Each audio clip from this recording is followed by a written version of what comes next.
Hey, Hi. how are you? How are you all doing in the chat? Hey, chat. How are you, Kay? Today's the last day. I've been waiting for this day for like 180 days. I'm so happy. Um, I mean, I love my job and everything. I love it, but break is much needed. So, summer vacation is here. I'm really excited. How are you doing? I am doing well. I just had a long, almost like 2 hour, 3 hour call with the Discord. So that was fun. What about? I won't talk about it on here, but yeah. Some Are they still Overly talking? says they're still acting up in the Discord. Let me go to Overly. Please go tell them that we're live. Go ahead. No, I was gonna say, are they still in there? But she just said, or Alyssa just said, they were. So, okay. Yeah, they haven't even come out here. They how disrespectful. The Discord is just disrespectful at this point. Um. Be here in a minute. So, whew, what are your plans? You said you were off. We are moving, so that's gonna be like, you know how moving is. So that's gonna take up some time. But I don't have any like specific plans or anything like that. I guess I have a summer program like course that I'm gonna take for some continuing education type stuff. But other than that, no big plans. Are you doing anything this summer, like vacations or traveling or anything like that? I don't have a set vacations a plan. Hey, Sinji, welcome. Everyone give Sinji a warm welcome. I'm going to read the super chat in 2 seconds. No, I don't really have any real big plans. Work usually picks up in the summer for me, so maybe like August. But if I get the chance, I'll book a flight in a minute. Spirit. Spirit, right? There. Um, Sinji said, beauty is a smart investment. Whoever says it's not likely hasn't reaped the benefits of being. We'll get into it.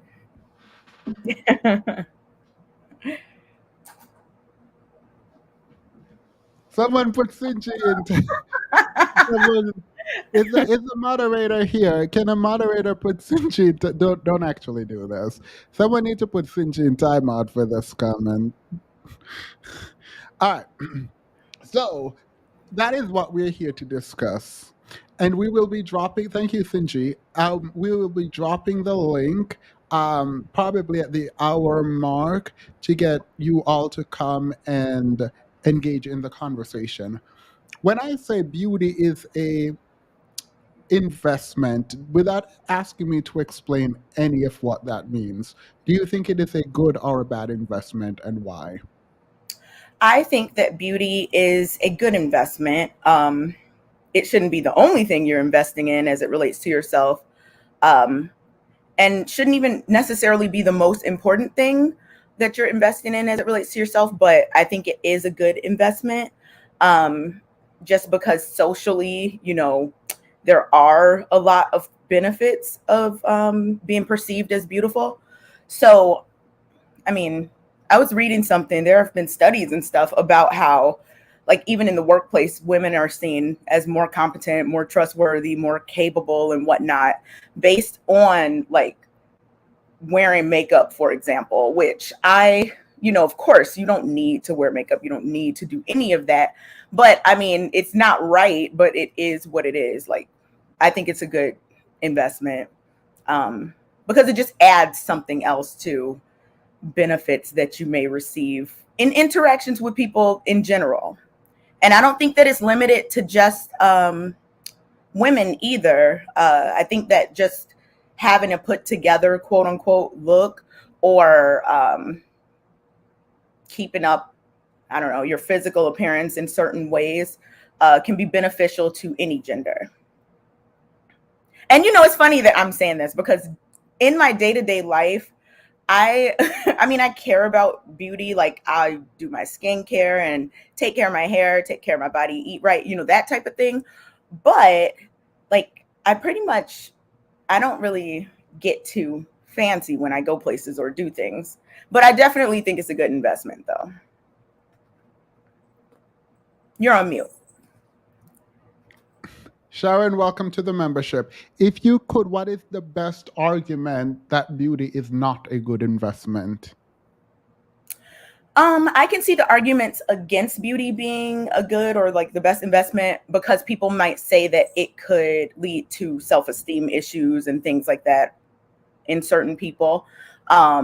It can also attract certain things that you might not want in terms of how people view you, and then superficiality of relationships and things like that. Like I can absolutely see people saying it's not a good investment, um, but just based on things that I know to be true, generally speaking, as it relates to our society, um, I think it's a good investment. All right. Black Titan, $50. Good evening, good people. Good evening. You balling. You better be balling. So there is a conversation happening. The feminists, not all, when I say the feminists, I'm just talking about people we might know, including Dr. Cotton, seem to suggest that beauty is in some ways a bad investment. This is from Kimberly for Harriet, and we also read in the book club. We were reading Thick by Dr. Cotton, and she has an essay about beauty, and we had a live stream where we discussed this. And the issue was about who can achieve beauty and when. And I think that's important. So I'm going to play some videos and we're going to use those videos to sort of be a jumping off point for us to engage in the conversation around beauty. I think that's a good Perfect. place to start. Yes. Perfect. We get Black Titan, so appreciative of this. I appreciate you. Thank you so much. Chanel says, yes, Annalisa, anyone can jump on at the hour mark. Um, Beauty is a terrible investment. I may come up and expound for. All right, so we have diversity of I opinions. know. I am here for this. All right, let's get into it. Wait, do you think it's a good investment or bad? Or both? Or do I you just think agree with me? I think no. I think beauty is a great investment. I think it is no different than other parts of yourself that you would like to better in order to advance, right? So I think your ability to be comedic is good. I think your intelligence is good. I think your beauty is good. I think your street smart is good. I think all of this, they are part of your arsenal to engage in the world. And one of the problems I think with beauty per se is the overemphasis on it for women, right? So Mm-hmm. I think men get to explore all the other parts of them in terms of investment and ultimately value. But I think for women, a lot of the times it's if you're not beautiful, then you're not valuable. But we also know this is not true. We know that for you to have a good, amazing life, you don't have to be quote unquote traditionally beautiful. So the idea that beauty is a bad investment seem to be okay, this is bad. But if I'm being honest, it seems to be a way to discredit the value that's a part of beauty, like that you can achieve in like the Kardashians. I don't think they're the most beautiful people in the world, but apparently they meet the standard of beauty and they have achieved a tremendous amount of wealth through said beauty, right? And setting the beauty standard. So is it necessary? No. But if is it a bad investment? No, it depends on how you are engaging with beauty and you're using quote unquote beauty. So Yeah, I agree with that. I know you all want to come up, and you will. I know this is a hot topic, so everyone will be able to come up, but not everyone. Hopefully, a lot of people. But let's try to get through this as quickly as possible. All right. So the first thing I want to do is go to Kimberly, right? And Kim is going to help us frame the conversation. Now, in the beginning, she's talking about a relationship that I care nothing about at this point in my life, but I'm going to skip through it. I'm going to skip through it and then we will get to the part where she's talking about beauty. Sorry, I just got an invite to go to Norway. So I might be doing something this summer. A friend of Okay. mine was on a yacht and I was like, hey, wait, I didn't know you guys were doing that. And so they were like, I am not in Miami because that's where I thought they were. And I was like, oh, where are you? And they were like, oh, Norway, you should come. So I might be I might be Okay. going this summer. It just came in. Period. This is why I'm not going to be against capitalism in these streets. All right. So, actually, before we play this, the reason why I wanted to talk about this is because Kim came back recently and made an updated video to her video she made about a year ago. And in that video, she was talking about how beauty is a bad investment.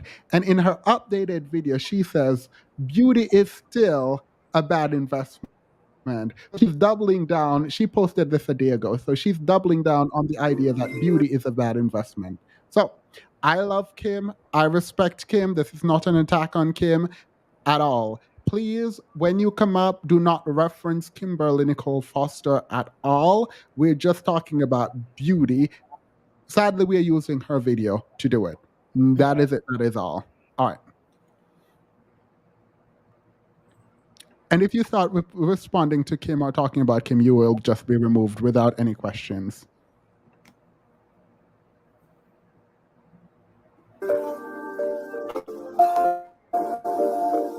For women, we know beauty and youth are commodities that they exchange for status, money, security, celebrity, etc. And by the way, that is the entire premise of the beauty is a bad investment video. The entire premise is when you are deemed the most beautiful, when you are deemed the most desirable, people bestow upon you a certain degree of social power. But it's a fake power, it is a fleeting power, an ephemeral power. And so, yeah, use it while you got it, but you certainly should not base your entire life, build your life upon the expectation that that power is going to last. That's why it's a bad investment. Oh, it has troubled me for all these years to see people who I know aren't really engaging with the ideas. I just put this up on Instagram. People don't actually engage with ideas. They just pretend to engage with ideas. And that is a central idea in my canon that people have just pretended to engage with. If you are a woman and you are building your life around the bad currency, meaning it's depreciating. If you're building your life around the bad currency of beauty or desirability, you're making a mistake. You're investing in the wrong things. There are long-term returns are not going to see you through. We see it again and again and again. I'm glad. All right. So let's deal with the theory. Sinji says, for the record, I wasn't trying to insult Kimberly Foster. I don't watch her content, so I don't know her position. Oh, yeah, no, I didn't think you were. I think you were. I accept that you were speaking generally, but I do appreciate the clarification because I realize people would start some mess. So I do actually appreciate that because in my mind, I didn't even connect your super chat that way. So I appreciate that. Ariel traded her voice because her face card was A1. Her face card never declined. Thank you. No, I have to make that disclaimer because people, no, I appreciate that. All right. So I don't disagree with the statement she just made. But that's not what people mean when they say investing in beauty. So that if you are putting your life, hanging your hat on the idea that I am going to be beautiful for the rest of my life and I can rely on only my beauty. Therefore, that is my investment. What I'm going to invest in is the fact that I look good because I won't stop looking good. I feel like that's not a position really anyone holds. I agree. I didn't even think of it like when I watched that video, I was like, do people think that way? I don't think people generally are like, man, I'm going to do this now so that when I'm 80, this beauty is really going to pay off. And the thing about that is also, I'm not a person who thinks that just because you're getting older or whatever, that you're less beautiful. Like, I think that there's beauty at any age. Um, I mean, I understand what she was saying in terms of how uh, much of society views beauty as more of like a youthful uh, quality or whatever. Um, but yeah, I agree with you. I wasn't thinking that people actually have that position generally. Yeah, because Curry Up and Eat is explaining what an investment is in my mind. And the point of an investment is to work the access early so you don't have to work later. Yeah. So even if you're relying on beauty, like if the Kardashians were today to turn ugly immediately, they would still have money to live on without having to rely on their beauty. They might not be making as much money, but they have set themselves up, hopefully, in a way that can allow them to live comfortably or well beyond comfort for the rest of their life. They're no Angela Bassett, so they're not probably not going to maintain it for that long, right? And so even if we are supposed to accept that beauty grants a fleeting kind of access, it does not mean beauty is therefore a bad investment, because you can leverage that access when you have it to gain more now and later. Do you Right. agree? Yeah, I agree with that because when you were talking about the Kardashian families, Kardashian family as an example, like you said, if anything were to happen, outside of something financial, but in terms of their looks or the way people perceive their looks or anything like that, um, the return on their investment is already there. Like, Yeah. they have already gotten that return on that investment. So at this point, it's just, even if, like you said, something were to happen, it's not like their bank accounts are going to go to zero tomorrow because of that. They still have that. They still have everything they've built because they've been such influential, I guess you could say, people in that way. By the way, I saw a comment that I won't highlight. I am not pedestalizing the Kardashians.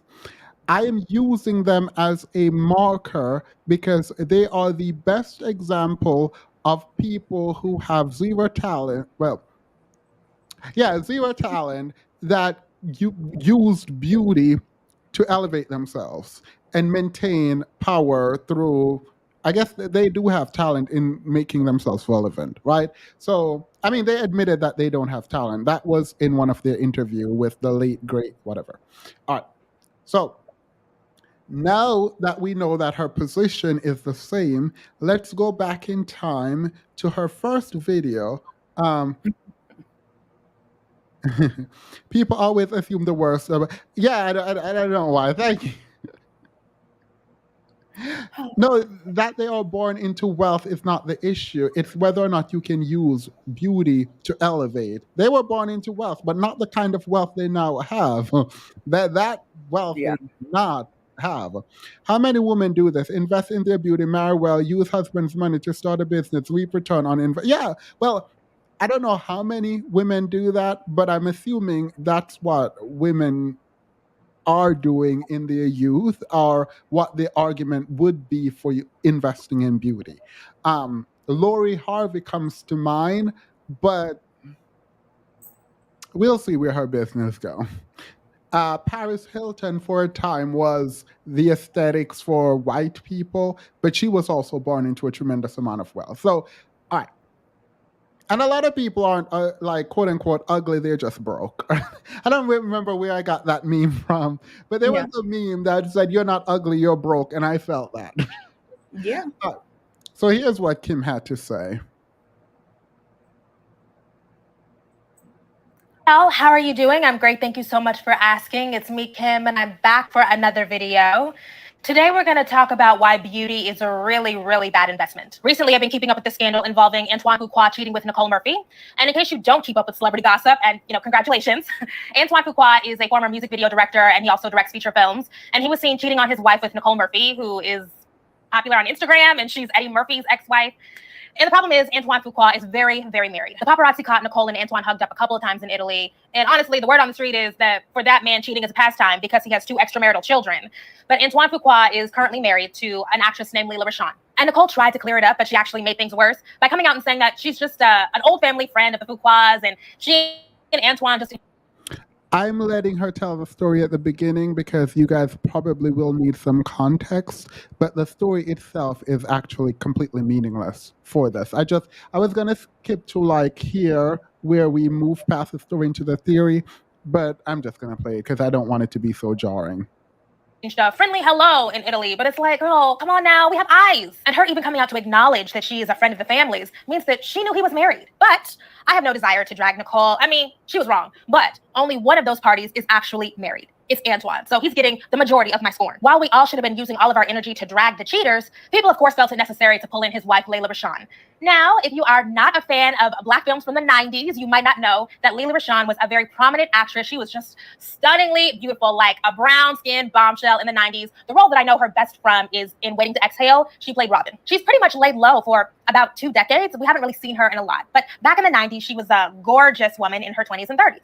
And now she's a beautiful woman in her mid-50s. But people are pulling up pictures of Lela Rochon to say, oh, look at how she looks now. Of course he's going to cheat. And I got to underscore here that there is nothing wrong with the way Lela Rochon looks. No, she doesn't look the way that she did in her 20s and 30s, but who does? And people have tried to come to Lela Rochon's defense and say, oh, well, she had some kids and she has an autoimmune illness. And really, I really don't know. But you don't need to be sick to gain weight. Our bodies change. We get older. Those things are natural. We live in a sexist, fatphobic society. So I'm really not surprised by people pulling up these allegedly unflattering pictures of this woman and saying, oh, that's why he's cheating or whatever. But need I remind you that then people get cheated on every day. Beyonce got cheated on. Giselle Bundchen got cheated on. Cheaters are going to cheat. I need y'all to check out Esther Perel for real. Just to break up the video because I don't want a copyright strike. Skinny people get cheated on all the time, and then to name Beyonce is a bit odd to me, but period. I thought Beyonce was known for her like curves, but all right. That's useless, by the way. I just only included because I needed to break up the video. All of this conversation about Lela Rochon and her body and her cheating ass husband just reminds me that people are going to find any way to blame a woman. Anything that they can do to pinpoint a woman's shortcomings, they're going to do it. And this is why objectification is a problem for women. Because by pulling up a picture of Lela Rochon in her mid-50s, and again, she looks fine. But comparing how she looks now as a middle-aged woman to how she looked when she was 20 or 30, people are saying that her primary value, her fundamental worth lies in her physical appearance and not in how she might have been a wonderful partner to her husband, particularly if her husband really does have 2 extramarital children. I just find... Why? What, did you hear that? That is a problem. Let me go back so you can hear this.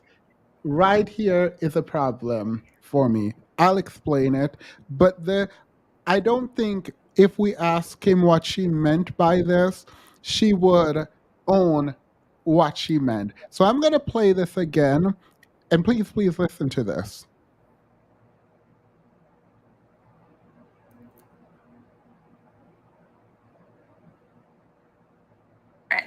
And not in how she might have been a wonderful partner to her husband when she was 20 or 30. People are saying that her primary value, her fundamental worth lies in her physical appearance and not in how she might have been a wonderful partner to her husband, particularly if her husband really does have 2 extramarital children. I just find it to be really...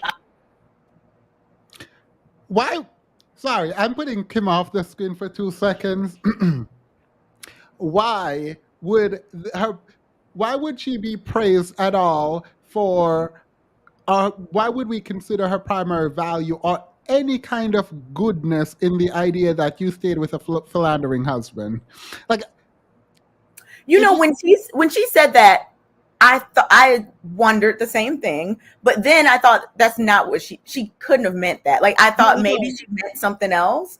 And I thought what she meant was that maybe her husband looked at could have looked at her like, oh my goodness, she's No, because riding. no, she was talking about the critiques we the public, not me, but the public was aiming at her, and she was like, "Y'all, her primary worth isn't in how she looks good.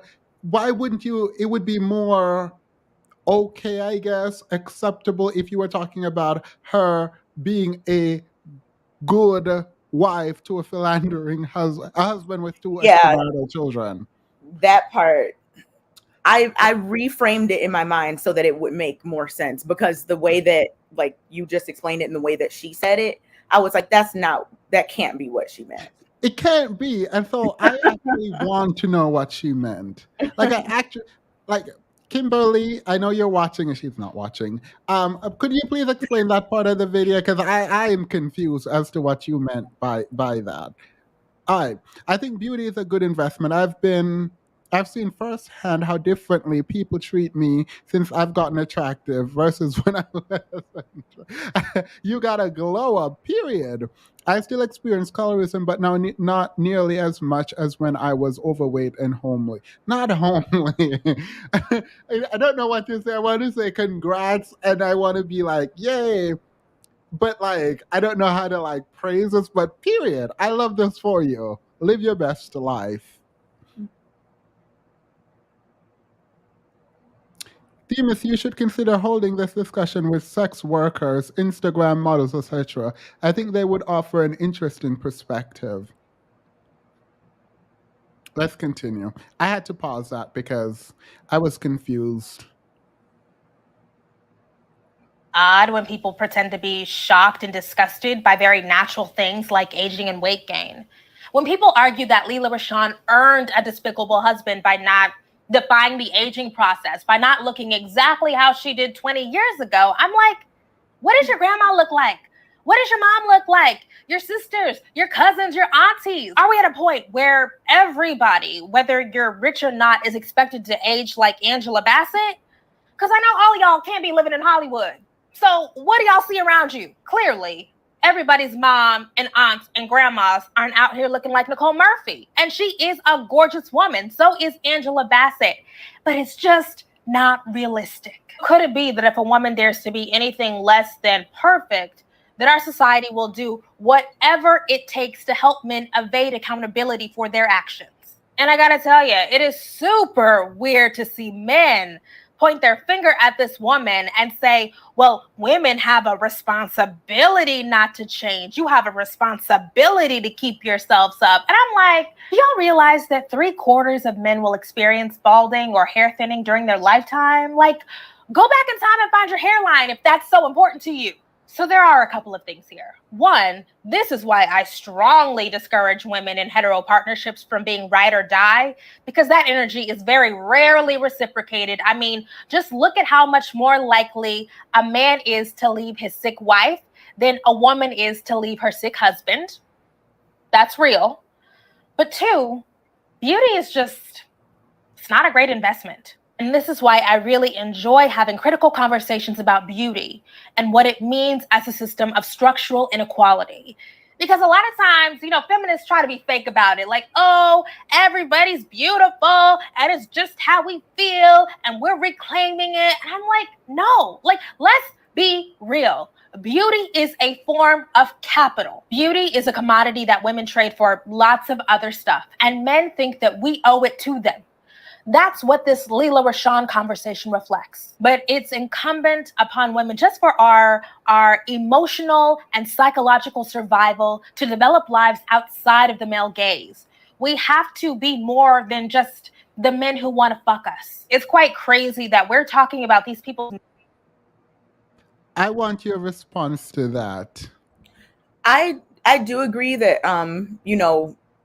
you shouldn't be like, oh my goodness, everything I do is for the male gaze. But the thing is, when it comes to beauty, it's not only the male gaze. Like, it's just in general, people in general feel a certain way or treat people a certain way or have certain types of interactions with people that they perceive as more beautiful or more attractive.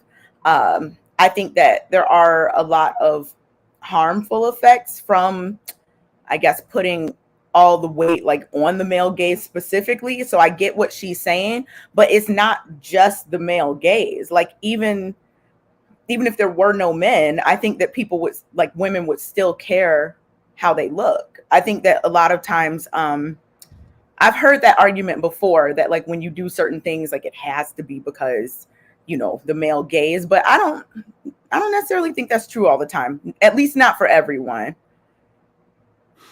77% of people believe that beauty is a good investment or is not a bad investment.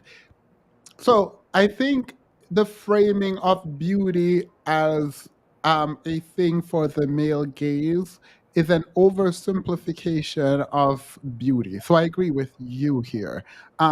If Kim's context for beauty and why women in particular try to achieve beauty is for male attention, which is her framework. If that is true, then I would agree that women should have lives outside of the male gaze. But there are a lot of things that women do to make themselves quote unquote beautiful that men don't like, right? And so, like the idea, I won't say any of them, but the idea that like all like aspects of beauty aren't outside of the male gaze is odd to me. But not only that, like, what about the lesbian? She did say hetero. But I think it's important to like, if we're going to condemn the beauty structure and beauty as a system that elevates some and trashes others, then we have to be clear that it's not only through the male lens that beauty is understood. Yes, So exactly. Like the argument is giving all the power to men, almost like it's making it seem like they're the ones who frame all this whole discussion about beauty, when really everyone, like even from infancy, like they've done studies where they show different faces and there are preferences for certain faces over other ones. So like this is something that's more so hardwired to an extent, but I mean, of course I do believe very this. socialized Yeah. too. Yeah, it's Um, very socialized, definitely. Like there's a reason, I'm wearing red lipstick. That's not hardwired, necessarily. But I think that preference for certain, I guess, physical characteristics is hardwired. And I wouldn't give men all that power and say, well, men, it's everyone, generally speaking. yeah. And I don't know. I don't think Kim is this person, but I've heard the feminist critique from individual, not like feminists generally, but individual feminists that seem to have a problem with women who are quote unquote softer, and like are quote unquote beautiful. They see them as weak and adding to a quote unquote oppressive system. So Kim is not doing it here, I don't think. But when people disparage the ability to achieve through beauty, I feel sometimes like it is to attack women who are beautiful. I am not saying Kim is doing this. Um, Mhm. and I'm not saying women are not all beautiful in their varied ways. I'm saying I've heard it aimed in such a way that it seemed to be to say, oh, what you have in terms of access to power, i.e., your beauty, is meaningless and you shouldn't be proud of it. Which Is it is, like when people try to humble, not hum, I guess, is it like when people try to humble others when they're like, you have this thing, but okay, like it's not that big of a deal, like trying to yeah, minimize no, what someone else has to make some kind of point. yeah. I mean, the opposite also happens, but I'm just Yeah, speaking to the critique generally. yeah. We'll see. I can't wait for the panel to open. Best investment to pay dividends if a strategic marriage, genetic kids lottery, and wealth or a dividend. Not so much when fresh faced people bark. Wait, do you understand this coming? Her square. I remember you were up. You Best can come investment up. And, dividends of strategic marriage, genetics, kids, lottery, and wealth are dividends. Okay. Okay. So basically, I think what they're saying is that, you might get some return on, let's say you get all made up, you do all these things that quote unquote make you beautiful or whatever, but you don't necessarily know how that's going to, like, your kids are going to come out looking however you actually look. Um, so yeah, I don't know. That reminds me of that man. I think he was in some part of Asia. I forget, that like tried to sue. I don't know if that was a real story or not, but tried to sue his wife. It was When a real story. was that a When real story? When they yes, had the kids, and the kids like ended up looking different because the wife had a bunch of plastic surgery. That's what yeah. I got from that comment. That's what the vibe I got. Yeah, Curry Up and Eat says Layla can now divorce and cash out that investment after 20 years. Her stock have matured. Period. Yeah. Period. All right. So that was the story part. This is the theory part. So let's get into the part of the video. That's why we're here. Marriage. They've been married for 2 decades. I mean, married since TLC was singing about Scrubs, okay? A long time. And when her husband gets caught cheating with a family friend, the conversation somehow circles back to the fact that she doesn't wear a size 4'6" anymore. Beauty is a bad investment because in a society where beauty is the primary form of capital available to women, as soon as you don't have it anymore, you're disposable. And look, this is something. This is not true. Once upon a time, beauty was the primary capital that women have. If you think that the primary form of capital women have today is beauty, you are not looking around. Unless you believe capital is about getting a man, then period. But if you think capital is about being able to create the life that you want for yourself, this exclude a man. Beauty is not the primary form of capital for women today. It is not. The argument seems very man centered, even though it seems like that's what it's trying to like not do. It Yeah. seems like it's very much centering men, because exactly what you said is what I was thinking too. Like, it only applies if you think that that's the ultimate goal in Yeah. life. Mm-hmm. Yeah. Look, women have shown, particularly black women, that even without a man, they can create lives that are worth living without the man. And so I don't think the primary form of capital is your ability. In a capitalistic society, the primary form of capital is capital itself. What do you mean? What do you mean? It is not just beauty anymore. It is beauty is still a major part of how you get coupled, I guess, whatever. But if we're talking about capital to make your life better, you do not need beauty to create a good, comfortable life. You don't even need it to be partnered if the manosphere is to be listened to, because apparently everyone is just wanting every kind of woman they can find. So this is what I disagreed with.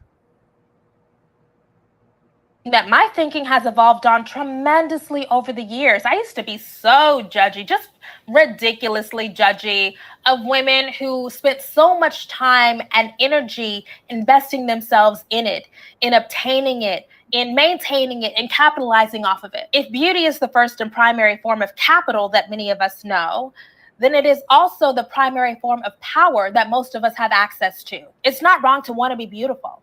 You get things from it, and there are it, in maintaining it, and capitalizing off of it. If beauty is the first and primary form of capital that many of us know, then it is also the primary form of power that most of us have access to. It's not. Mm-mm. Mm-mm. Mm-mm. What do you think about what she just said before I say what I think? I think not. It is not the primary form of power women have access to today. Like I don't. I didn't realize. So this is not what I wanted to talk about. So it's fine or whatever. But like I'm realizing that it is in fact very male centered. The primary form of power and the first kind of power that women have today is not beauty.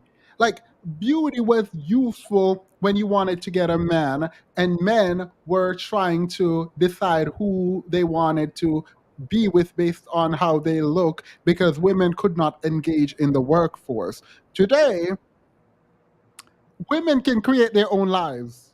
Like, that's the part that I don't understand. Like, women can create their own lives. So beauty in the male gazy way is kind of irrelevant unless we're thinking about partnering, which is a huge part of social dynamics. Like, I'm not even for a second pretending like that's not a huge thing. What I am saying though is that's not your primary form of currency because what you're trying to buy is not a man. If what you're trying to buy is a man who is superficial, then yes, beauty is your primary form of capital. I'm glad you added that part, like a man that, is superficial, or if that's all they're looking for. Because even if you think about, like, I've had this conversation before. Some people argue that beauty is all men care about, but honestly, there are plenty of men who would rather have like an average looking, woman that they find attractive, but she's just, average looking, nice looking, whatever, that has like the other qualities that they want in a partner or someone that's going to be with them in this lifelong journey or whatever, if they're getting married, than someone who doesn't have those qualities and is very beautiful to them. And when I think about that, I think of like a lot of very wealthy men that are married to women that physically are average looking, and that's nothing wrong with looking average. Most of us look average.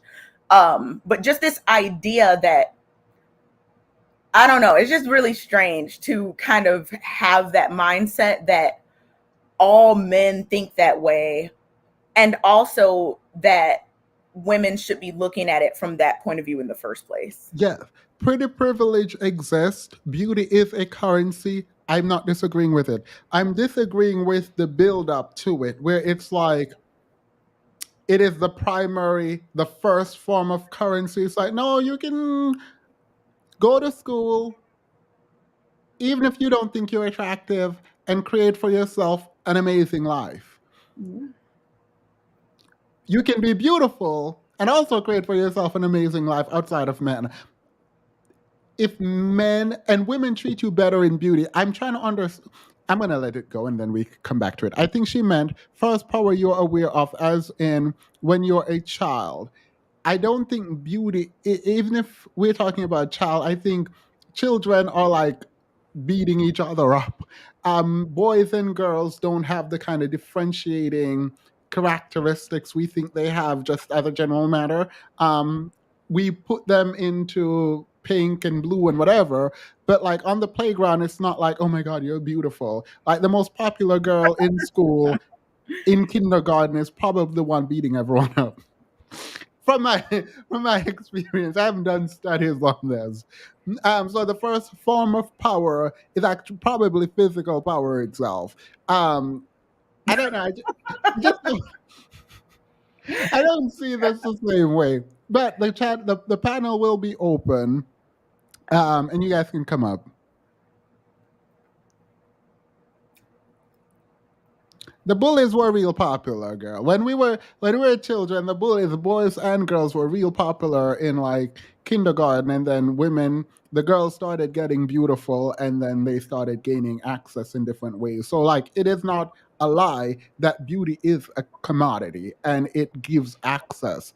But that also doesn't mean it's a bad investment. In fact, that would mean the opposite. Not wrong to want to be beautiful. You get things from it, and there are consequences for not pursuing it. I'll be honest. I'm over on Patreon with no makeup all the time. Shout out to the patrons, okay? But I'm not coming on here with no makeup. Most of us are going to invest in beauty in some way, but the degree of our investment differs. And I'm okay with physical attractiveness not being the center of my life, because I recognize that at some point we're all going to get older. I mean, even Angela Bassett is going to look her age eventually. But then what comes next? In many ways, we're at the mercy of the structural inequality that the system. Sorry. I have to. What comes next is that you've used beauty to set up your life, right? Now, this is a problem. She's going to go into something that I think is important. Some men tweeted, "Don't waste your youth." trying to be smart or whatever, go get your man young so you can have your children and your family and don't waste your youth.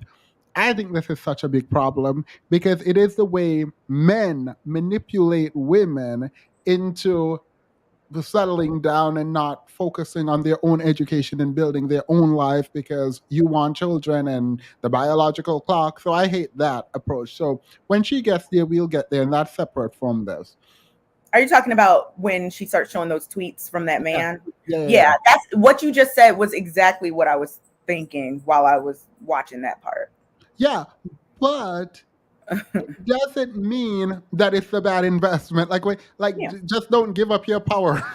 Like, that's what I don't understand. I feel like the feminist framing should be like, invest in your beauty and use it to whatever advantage you want, but also know that other parts of you need to be developed. Not beauty is going to run out, so it's a bad investment. No, no, no, no, no.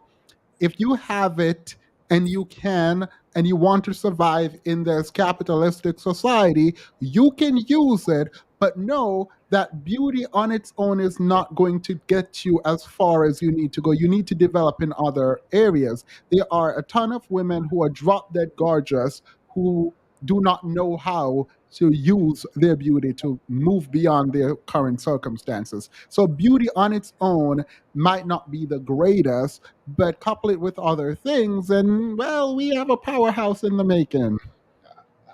Yeah. You want to read this? Yeah. Hey, Haji 499. I disagree. You notice very early that beauty or being cute has power as early as kindergarten.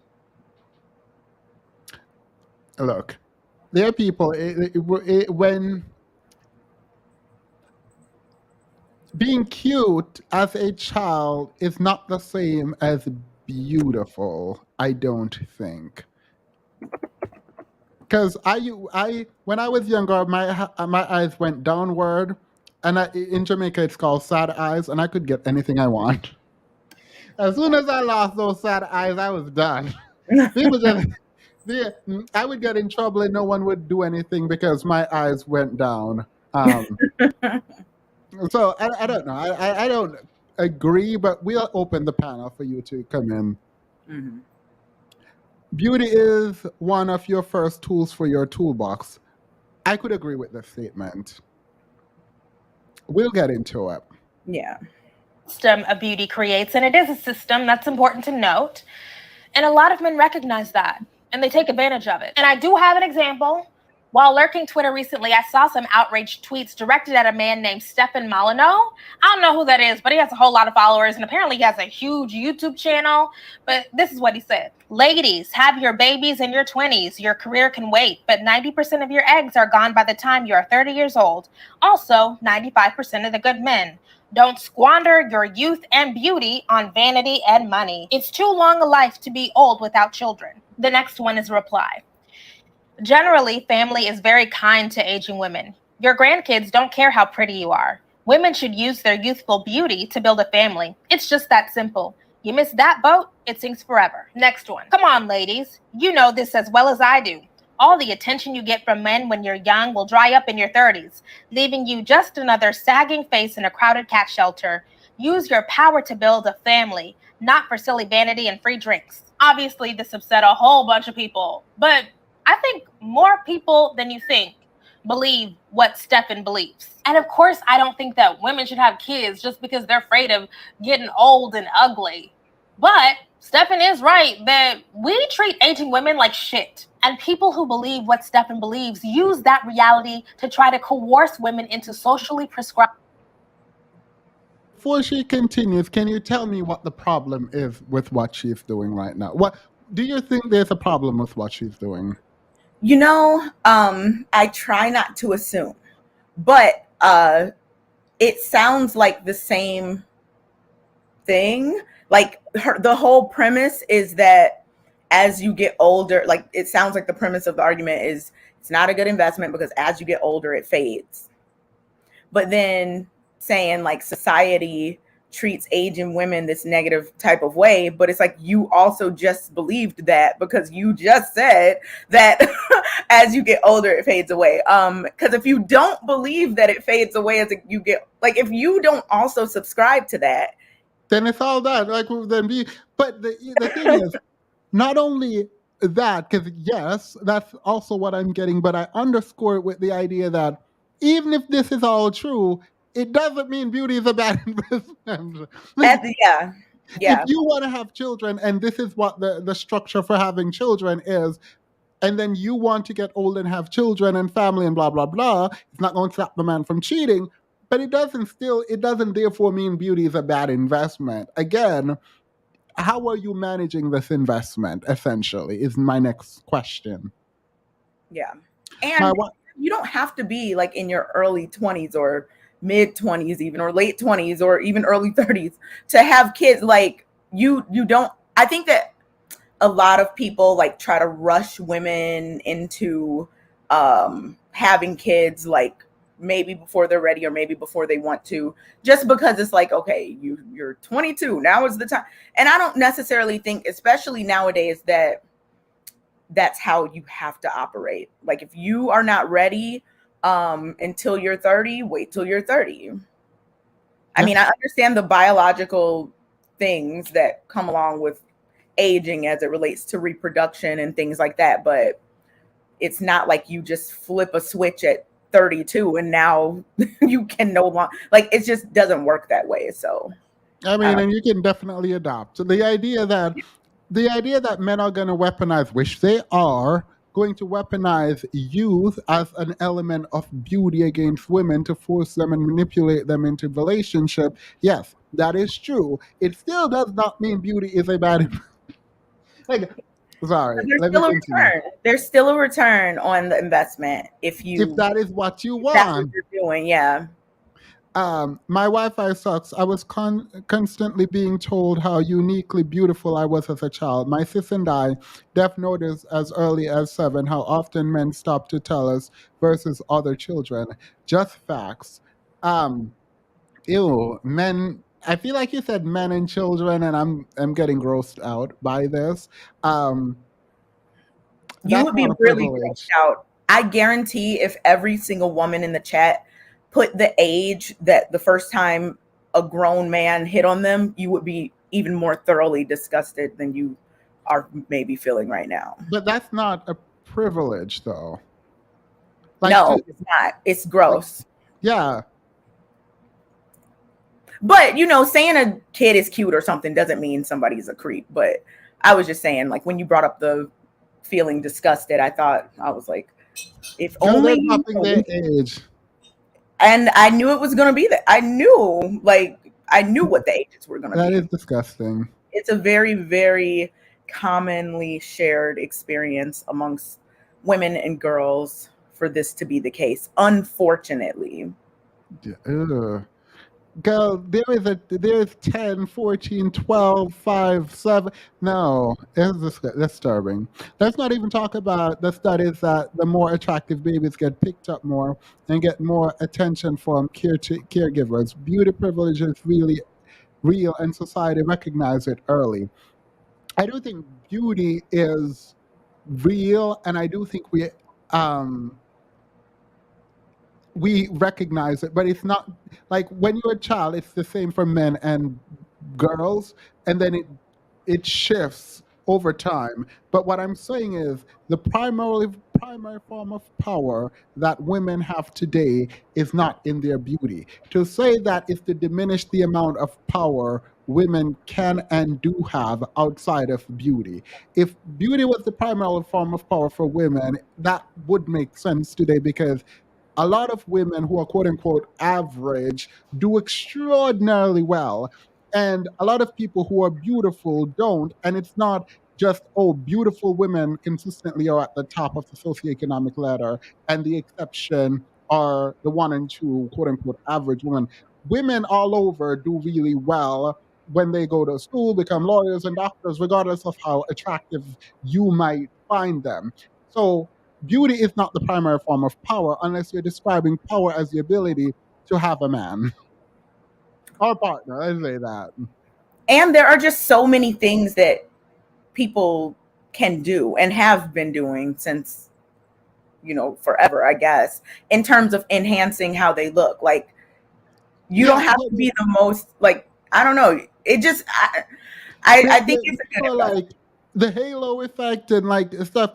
I am not saying that's not true. I'm not saying there aren't benefits to being beautiful. There are, but I don't. If you reduce women to say their primary form of power is beauty, I don't know what to tell you. I feel like that should not even be the feminist position, that women's primary form of power is beauty. I don't think that's the feminist position. I absolutely don't think that's the feminist position.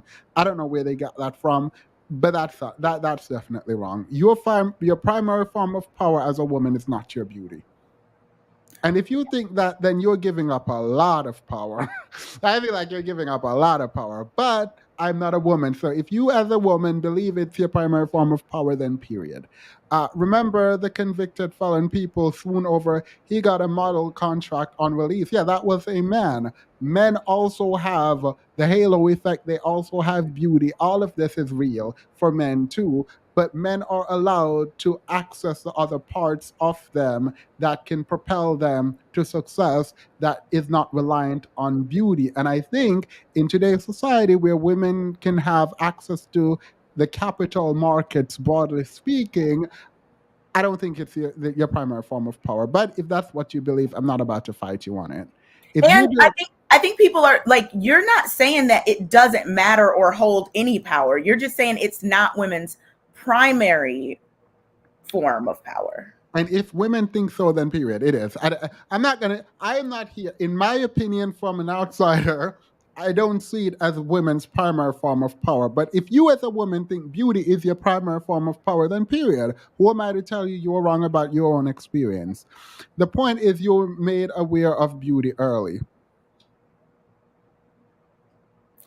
You know, when we're talking about this primary form of power versus like other forms, I just keep thinking about, I think that an average looking woman who is very likable, who is Pause. very, Wait. Pause. Sorry. I didn't mean to interrupt you like this, but I had to. Literally, no one is arguing that it is your primary form of power. I feel like you weren't listening then. That is Kimberly's point. Like, Kimberly makes this statement. and that's why the argument about the investment came up, I guess. I don't know. I wish she would make another video to expound. But yeah, I mean, I don't think that beauty is the primary form of power that, like, you know, women have, or anyone, because like I said, if I think about it, and I think about someone who's very likable and someone who's funny and someone that people, like, you know, get along well with and they enjoy having them around, and they're average looking versus someone who's really beautiful that doesn't have any of those other qualities, I think the person who's really likable and that people want around is going to go a lot further than the other one in terms of just social things in general. I don't know. That's just me, though. What? Someone put Brittany Porter in timeout. Thank you. Roles. I've experienced recently how the pressure kind of builds up for women once you get into your 30s. But fundamentally, this is a dignity issue and a quality of life issue for older women, because the beauty standard is still a woman in her early 20s, maybe 25 tops. The beauty standard that we accept for all women cannot be 21. That don't make no sense. In all of this obsession with anti-aging and reverse aging and black don't crack, et cetera, means that we are constantly comparing ourselves not only to our former selves, but also to each other. And the system of beauty, the one that perpetuates inequality, forces. All right.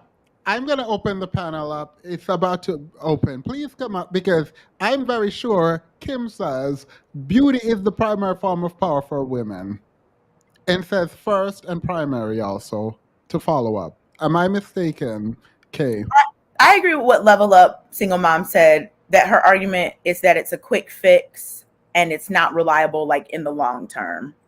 I think that sums up what she's saying. Now that, like, you No, know. but you can't just sum up what she's saying. You have to build up what she's saying. And I feel like she strawmans the argument around beauty. Like everyone knows you get older.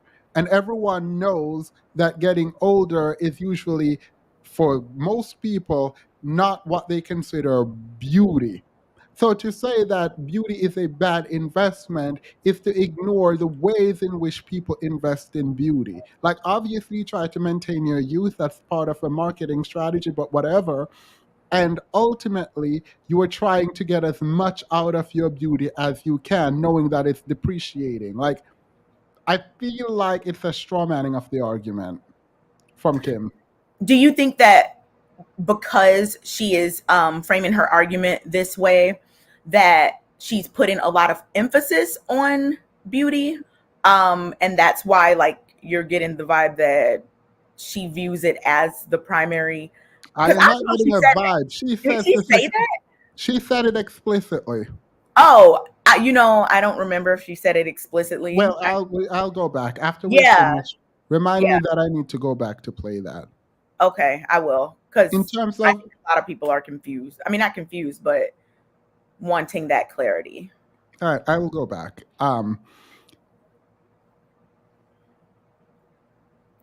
In terms of procreation, genetic desirability matters. Beauty, intellect, height, and stellar personality is key. Thinkers consider it all. Yeah. Well, I think there is an overemphasis on beauty for women, but I don't think that means that's women's primary power. But yeah, I agree with you.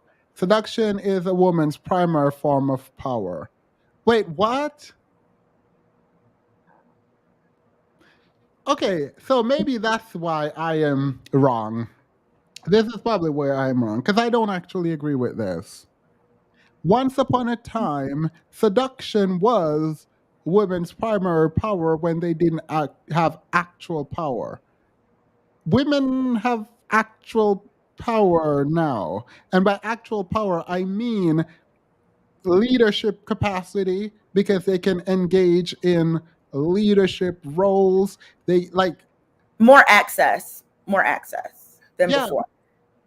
I don't say seduction is not a form of power. Men have this power too. The art of seduction includes ways men can seduce too, but like I feel like this diminishes women. I don't know why, but I do know why. I do know fully why I have this position. I really just think I think the main things that people like about other people are the same across genders. Like someone who is likable, someone whose personality they click with, right? Like I think that. Like I don't know. Cuz I don't know. I don't know. I just think it's more I think than I'm just getting like a a little. biological urge around looks. I think that human interaction is so much more complex than just boiling it down to, oh, you're pretty or you're not or you're whatever, so you're gonna get this outcome. Like it's just People, so much more complex than that. yeah, people are also saying like, isn't beauty power? Yes. I feel like people are intentionally misunderstanding me, and I'm But gonna go back. that's why we said from the beginning that it's a good investment because there's a return on that investment. So it's Yeah, like no one is saying it's not power, but you're just saying it's not the primary form of unless power that you women want to have. have a family, then beauty is not the primary form of power. And even if you want to have a family, there is a debate to be made that it's not the primary form of getting there, right? Beauty on its own is not a primary form of power for women in a world where women can go out and create their own lives. If you're saying you don't want to go out and create your own life insofar as you don't want to go to school and graduate and build your own life for yourself, you want to rely on a man, then yes, beauty is your primary form of power in that situation, most likely, if men are to be believed about what they look for in a woman. Okay, fine. But if you can build your own life, then beauty is not the primary form of power. All right, let's continue. I don't think this is really complex, but I think I'm being intentionally misunderstood. And even I think that I think there's a misunderstanding here as well. I'm not going to go so far as to say it's like being intentional, because I don't know, but I think there's definitely a misunderstanding, because what you're saying to me doesn't come off at all as you saying that there's no power in beauty. Oh, In there's fact, a lot of power in you beauty. like explicitly said, that's why your argument about it being a good investment was there. Yeah, So, like, I think it's a good investment. yeah. You can gain a lot through it, but I don't think it's your primary form of power. But if you think it's your primary form of power, then period. If you think beauty is your primary form of power, then you have it. I'm not fighting It's you the unless you icing, not the cupcake. It's like the icing. This is all to like buy into it and spend our free time chasing it and to spend our money on it, because everything goes back to capitalism. A lot of us are stuck on the treadmill of body dysmorphia and unhappiness and insecurity. And like, for what? For something that is going to go no matter what you do. And I also... Can you say what the primary power is? No, I can't. And that's the problem. I don't know what your primary form of power is. It depends on the life that you want to create. Beauty can be your primary form of power if you think that you need to be beautiful as the primary thing to attract the kind of life you want. For example, you want to get married and be taken care of by a wealthy man, then maybe beauty becomes a more important thing. If you want to become an educator who invests in the community or your community or your children or whatever, then maybe going to school and education becomes the primary form of power, because you use power to access what you want. Maybe being a comedian and building life through being a comedian is what makes you feel fulfilled. Then comedy becomes probably your primary form of power, which does not require attractiveness. It depends. If you want to be a soldier and protect the country, beauty is probably the last thing on your mind as a woman. Women do not need to rely on men anymore to fulfill them in terms of creating a family. You can literally do whatever you want. But if you believe that beauty is your primary form of power, then that's on you. I don't know what to tell you. And I'm not going to disabuse you of that notion. I'm just speaking from my perspective.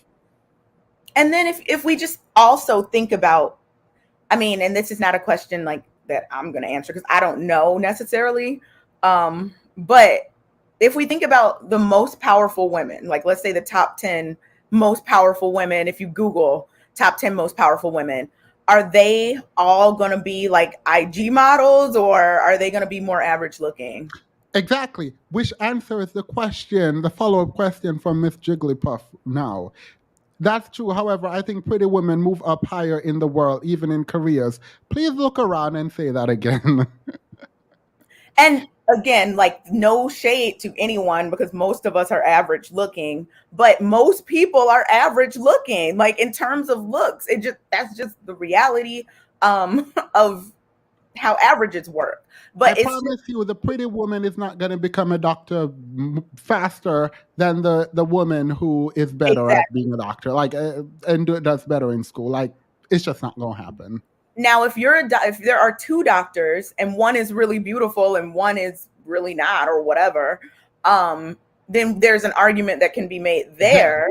Yeah. But if we're talking about someone who's just pretty and they walk into med school and they can't, like they're not passing, they're not just like, you know what, you just come on in. Like, we're just gonna, give you your license. Like, that's not how it's gonna go. I'm not saying anyone said that, but that's just like the extreme that I think of when these arguments are made. Yeah. Power in the way to get access to what you want. Power, not just for power's sake, power to get what you want. So and not like potential power, like actual, utilized kinetic, like power in action, not just like, oh, this is what could happen. We need to look at what is actually happening. Yeah. Again, if you think beauty is your primary power as a way to access power as a woman, then period. I also have to say that I get that a lot of people enjoy pursuing beauty. You like makeup and you like clothes and getting dressed up and the way that it makes you feel. I get it. I also know that this performance is compulsory and it's not a real choice until you can choose to opt in or opt out and not experience serious life-altering consequences. And I've been trying to think for a minute, like, how can we reclaim that power? How can we create better lives for ourselves? And I guess one way is to completely divest from it, like just say you don't care. You don't care if people are going to view you differently by you choosing not to opt into this system and wearing the makeup and doing the hair and all of this stuff that is a compulsory performance if you're a woman. But divesting is really hard. And there's just so much coercion, both interpersonally and structurally. And I recognize that we gotta be real. Most of us are not divesting. I'm not coming out here with no makeup on, okay? I'm just not gonna do it. Most of us are gonna play the game. So I do think it's critical to think about what comes next. You know, Ronnie in the Players Club said, use what you got to get what you want. And so, you know, I do think that for most of us, the best option, or the option that we're most likely to choose, I don't know if it's the best, is use your position within this system to set up your life in a way so it won't matter so much later. I think that that's what somebody like a Tyra Banks has done, where she's used her career as a runway model, and then it's kind of like a You can say beauty is a bad investment, then use an example of how beauty was leveraged. I was thinking the same thing. I was thinking the exact same thing. And Themis, I think we have a very similar like thought process when it comes to inconsistencies that are very like obvious, but it just seems like she's undoing her own argument. Yeah, because she's saying beauty on its own fades, so you should not invest in beauty because it fades. But no one is investing in beauty thinking it's going to last forever. And then you point to Tyra Banks, who used beauty to create a life for herself, that even long after she's quote unquote not beautiful by our standards, she can continue to live off of what her beauty set up for her. That's how I think people think about using beauty. Now, do people want to maintain their beauty? Yeah, sure, but they know they can.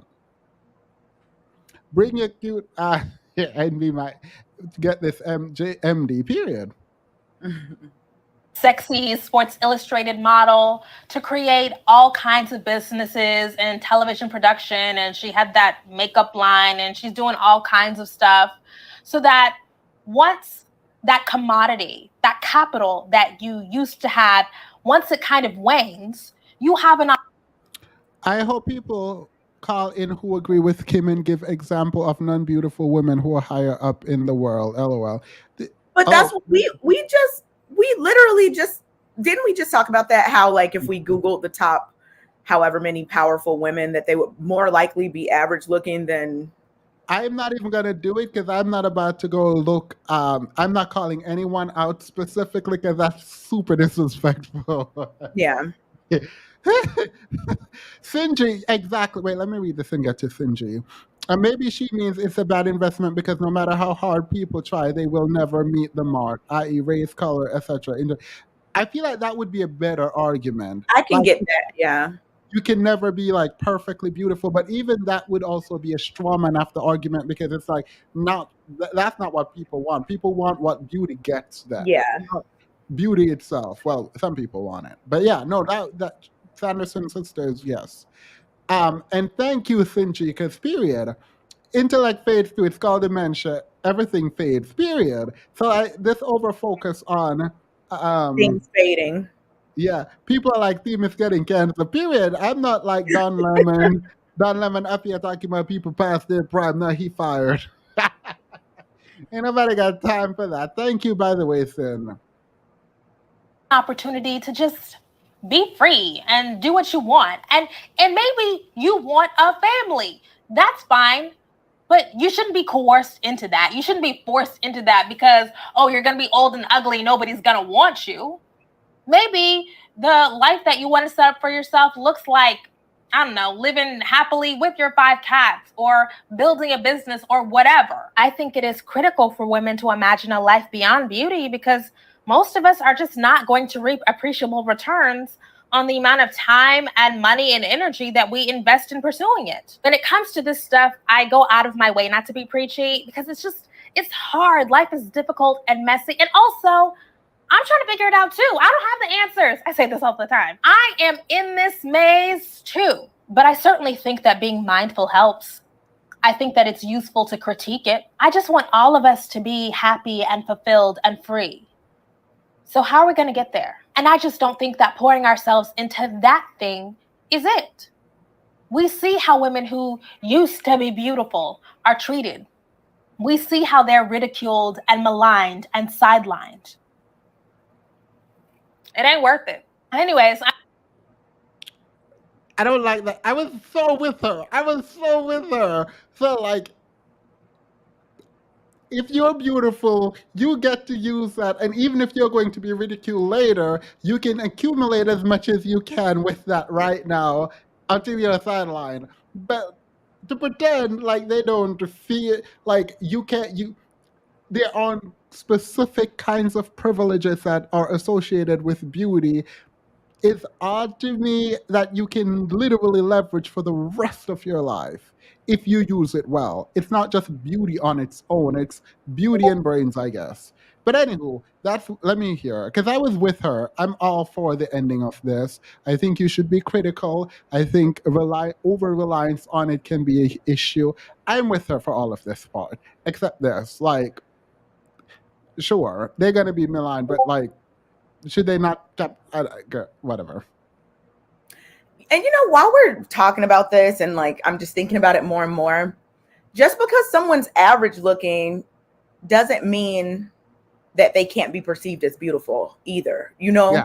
Like there are tons of people. Most people are average. So if you're walking down the street, I'm sure people see people that they think are beautiful all the time. Maybe other people don't think so. Maybe some do. But most people that we see day to day are average, and it's okay. Like it's not a bad thing to be average looking. You can still be beautiful and average. But like as we're talking about this and this watching this video and everything like that, when she's talking about beauty as an investment, my mind is going to like people that people might put on the extreme end of like gorgeous or very beautiful type of thing versus like the average pretty person walking around. Because lots of us are an average pretty person, but wouldn't be put in that same category as some of these people who may come to mind when you think of people who, I don't know, embody beauty as their main. Yeah, not everyone is going to be Kelly, but some of us can be Beyonce. I'm kidding. Yeah, I'm trying to get the beehive hype. But I agree with you. And also, you can select for your market if a man is what you want. Like, I don't know. I just don't. I don't agree with this. I'm sure a lot of y'all disagree with me, so feel free to share it in the comments. That's all I have to say about that. Thank you guys so much for watching. Leave a comment, hit me up on Instagram or Twitter, sign up for the email newsletter. I appreciate all of you who bought merch. She has really lovely merch. I need to go buy because I saw one of her sweaters. So I actually do need to go. She said copper merch. So I do love Kim. I just disagree with this take. It has been over an hour, so I'm going to drop, as you're talking and giving your summary, if you want to talk about anything, I'm going to drop the link.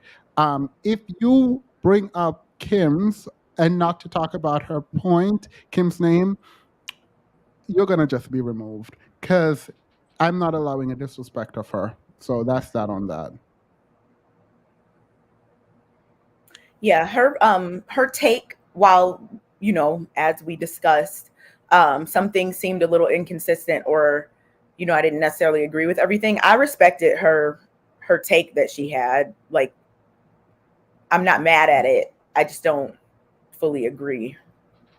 All right. We have our first caller. Go ahead, Nicole. You have 30 seconds to say what you need. And if we go back and forth, then we'll extend the time. Hi, Themis. Thanks so much for letting me in the box. I was in the comments, but I just wanted to say, okay, I was born, and I'm gonna try to make this very quick. I was born a dark skinned woman, okay, a Black African American woman, okay. I'm not from the Caribbean. I'm not from Jamaica. I'm Black American. I decided at 21 that I wanted to lighten my skin 3 shades lighter. Didn't like the way I was treated. I was always micromanaged at work. And now that I'm older in my 30s, I did that. I'm not going to say my life is extremely better, but yes, I do notice a difference in the way people treated me.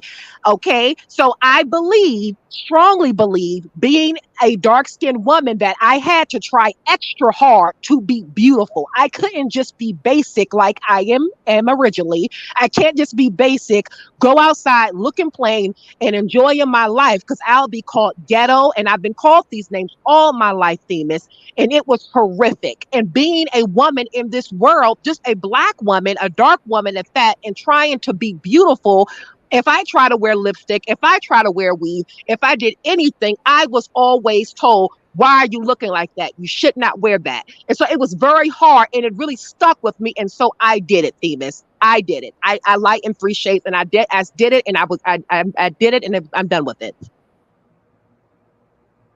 I'm trying to see where the question I want to ask here, but you said things are better for you now. Okay, yeah. So I noticed a difference from being dark skinned going 3 shades lighter. Okay. And I know people say, oh, you shouldn't do that. I know the health risk. And I knew that early on. I knew that there's something I wanted to do. I did it. Yes. Things are a little bit different. Am I promoting it? No, I am not promoting that. And people will say, love yourself. I love myself. I didn't like the way I look. I shouldn't have to suffer if I feel that I looked unattractive. And it had nothing to do with the skin tone, but it had a little bit to do with the skin tone, because being dark skinned, tall, and skinny, I was misgendered as a man. And I would ask you, well, I was thinking, well, why am I being misgendered? Because I'm a tall woman, 5'8", coupled on very deep dark skin, coupled on being skinny. All those factors, they look manly, especially in Black American culture. I was just told I looked like a man. So I was just tired of it. I was tired of it. I wanted to feel and look beautiful. And guess what, Themis? When you take an unattractive woman and make her beautiful, oh my goodness, I feel amazing. It's something that clicked in me. Like, I enjoy the attention, even though I don't want to date. It's a difference. It's a difference, Themis. People don't micromanage me. I automatically look like I'm smart, even though I'm really not. I just apply myself, but I'm not really all that smart, to be honest with you. But I do notice a difference. And it's crazy. And I was right all along. It was because I was dark skinned. Sorry, I turned on your mic. I'm sorry. It was loud. It is unfortunate that you feel like you had to lighten your skin. It is unfortunate that we equate lighter skin with beautiful. And I am sorry that you had to go through all of that. Do you think so? You think beauty is a good investment? I do. I definitely do. I think No? beauty is a good investment to look good. I think beauty is a good investment for success. However, I do think about, as when I get 40s and 50s, is it really a good investment? As long as you keep yourself up, why not? I do. I think beauty is a good investment. Well, we don't disagree. I don't think you have to well, not you, but just as a general matter, lighten your skin to attain beauty. But I do think beauty is a good investment. All right. Thank you. Thank you. Bye-bye. Bye. I'm gonna skip through. There's some people that I want to keep on the panel. I think Annalicia wants to join, and Sinji. There should be some space in the back now for anyone trying to come on. Go ahead, the Sanderson sister. You have a minute, unless we interrupt and ask questions. Okay, hey, can you hear me? Yeah. Perfect. So, yeah, I just wanted to say, like, there's kind of two sides to this. Like, I personally think that it's a bad investment, quote unquote, in the sense that, plastic surgery and anything that is adding, I feel like it's a bad investment, because years down the line, beauty trends ebb and flow. And I also think that surgery is causing us to, like, lose recipes, in the sense that, like, people are starting to look the same, and it's kind of weird. So there's that. But I also do understand the other perspective, where it's like, when you might be of a certain marginalized identity, or, you're a dark skinned woman or whatever, and you feel like you have to, beautify yourself and everything, even to get by with jobs and, just life in general. Like I understand like the added pressure. So I don't know. It's really complicated, and I think that there's not really a right answer, to be honest. Wait, quick But question. yeah. Can you repeat for us why you think beauty is a bad investment? Oh, I think that in this, and specifically when it comes to any type of plastic surgery that adds anything to your face or your body, just because beauty trends change. Oh, So, wait, so you're just opposed to plastic surgery then? well, not all. Like, for example, like a facelift, I'm like, okay, like, I guess. But if you're doing like anything that changes your face drastically, like, I don't know, a nose job or anything like that, I just feel like it's because beauty trends change. And I feel like it's Well, the I don't current. feel like this is sorry to overtalk, but I don't think that's a question of beauty trends changing. I think you might just oppose because like people have been doing nose job forever, and I don't think it's a matter of beauty. Like I think the kind of nose people go for when they do rhinoplasty is very specific, and it hasn't really changed that Yeah, much. that's true. That's true. But and other things that add. I just yeah. Oh, That's the only reason why I would oppose. gotcha. Thank you. I appreciate that. All right. Finji, Sin, you're muted. Okay. Hello. Hey, how are you?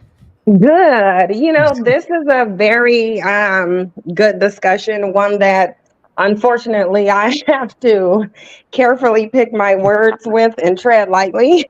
The last time Um, you came up here, you caused a bunch of problems for yeah, the well, and beauty. people like to recreate what I say. So it's like, let me try to choose my words very carefully so that um, they're not misconstrued. But the thing about beauty is, of course, if you possess it, and that's not a slight to anybody, but I think we know every single person isn't qualified as or seen or perceived as being beautiful.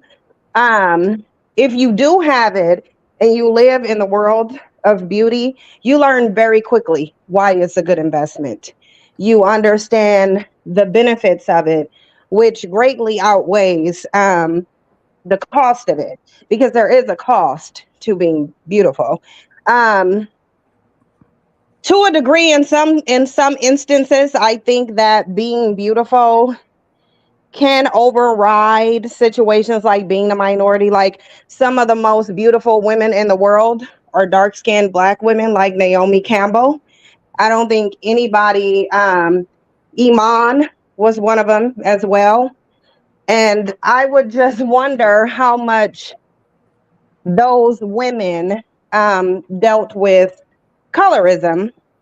Um, you know, I wonder how often they and maybe it's something I would have to look into and research, but I'm curious as to whether they've had an issue with colorism despite being like two of the most beautiful women on the I planet. know I don't follow Iman, but I definitely follow Naomi.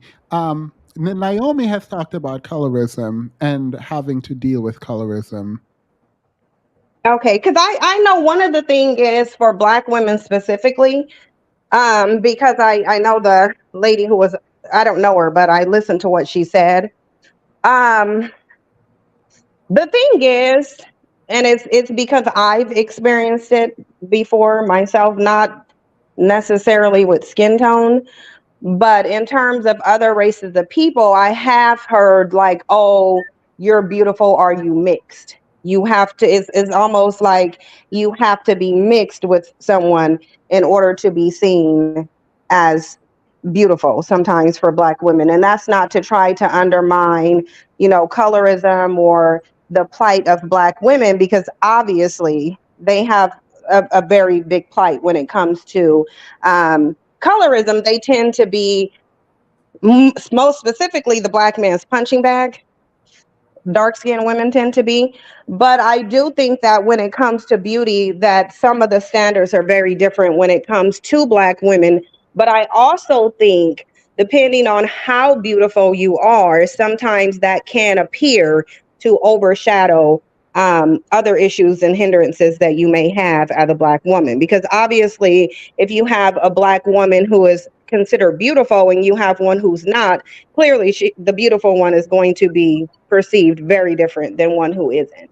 That's Yeah. not to say that it will cover it, but there are a ton of benefits to being beautiful. So if you live in that world, you will learn, like, because I'll say for me, since let me, I want to say my whole life, but I don't want to sound a certain way. So let me just say, since my teenage years, what I noticed was that having a certain level of beauty, it does appeal to everyone: white, Black, Asian, male, female. I've had women hit on me just as well as men, white men just as well as Black men, Asian men who could barely speak English. So the thing of it is it's definitely a world that you have to experience in order to understand why there is an investment in it. And once you do, you realize it really is one of the most important investments that you can make. All right, so you and I agreed last time about beauty because I think we both agree that it's not a bad investment. But No. do you think it is the most important form of power for women? Not now, no, but I do think it is a very effective form of power for women. But I don't think right now is the main one, no. All right, Because there's go ahead, sorry.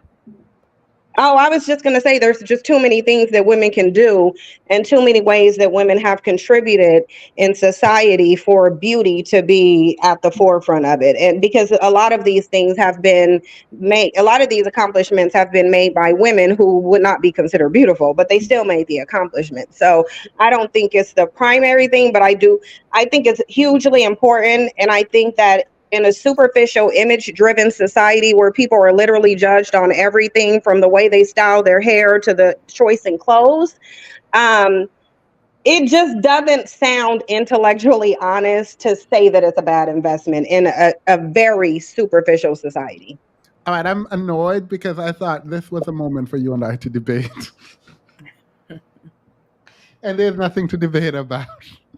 I mean, because I think we're both being honest as two people who have obviously lived in the world of beauty, and that's why I'm saying I'm trying to carefully select my words because I really don't want to offend anybody, but I really do feel like you would have to be, and I'm not going to say you would have to be beautiful because to a degree, beauty is in the eye of the beholder, but just like Kay was saying, beauty is something that is technically scientific, because I recognize the study that she was talking about from psychology where they showed infants' response to faces that were perceived as ugly versus those who were perceived as pretty, and their response was obviously the way you would think it would be. So there All is right, so something scientific to it. all I heard is that I was beautiful. That's all I heard. That is all I heard you say. So That's when you stopped listening. You're like, okay, that's it. wait, Well, the privilege is real. I'm not going to even act like there is a huge privilege to it. It's really, I want to say it's an unfair privilege. But it is a privilege nonetheless, and one that I can assure you I wouldn't give up. So if you asked me to give it up, I would say no. But there is a privilege there, absolutely. So you can stay on for a minute or whenever you feel, because I wanted to add Annalise here too. I think she wanted to come up, but I don't see her. But let's read the super chat. Please stay if you feel like, because I would like for you to be a part of the convo. I would have preferred for you and I to disagree, but you and I don't disagree, and Kay and I don't disagree. So I feel bad for whoever coming up here disagreeing. Beauty is Yeah. Beauty is an investment and it Oh, there you fades. go. Education is an important investment. You get senile. Health is important. You can get sick. All are period. Curry up and eat. Thank you. This is what Sinji said earlier in her super chat regarding intelligence. May I come up for a second? I just want to give a different. Yeah, no, everyone is welcome. Let me get through some of these. I apologize for letting you guys wait. Go ahead, concern. You have a minute. Can you hear me? Yeah. So For me, so thank you, Curry Up and Eat, because that's how I was going to start. I think also when we think about beauty, it's one of those things that is associated, especially as Black people, we have to accept that we can't reject beauty because it's a byproduct of political power in a lot of ways, because you set the tone based off of the your influence. And so, there are objectively beautiful people, but there have been whole, like, for a while, for example, Asian men were seen as unattractive, and they've been able to change that, and it has made, and now that is totally not the case.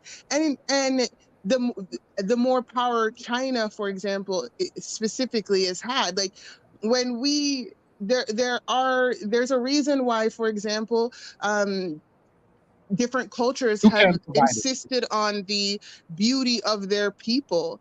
And so, a big nose, a small nose, big eyes, round eyes, whatever, like, there's tons of ways to have a face, but most of that is based off of preference. You can have a perfectly healthy body and have everything intact, and be, and be told you have a bad nose even though your nose is working, for example, right? Like, a lot of this stuff is not objective.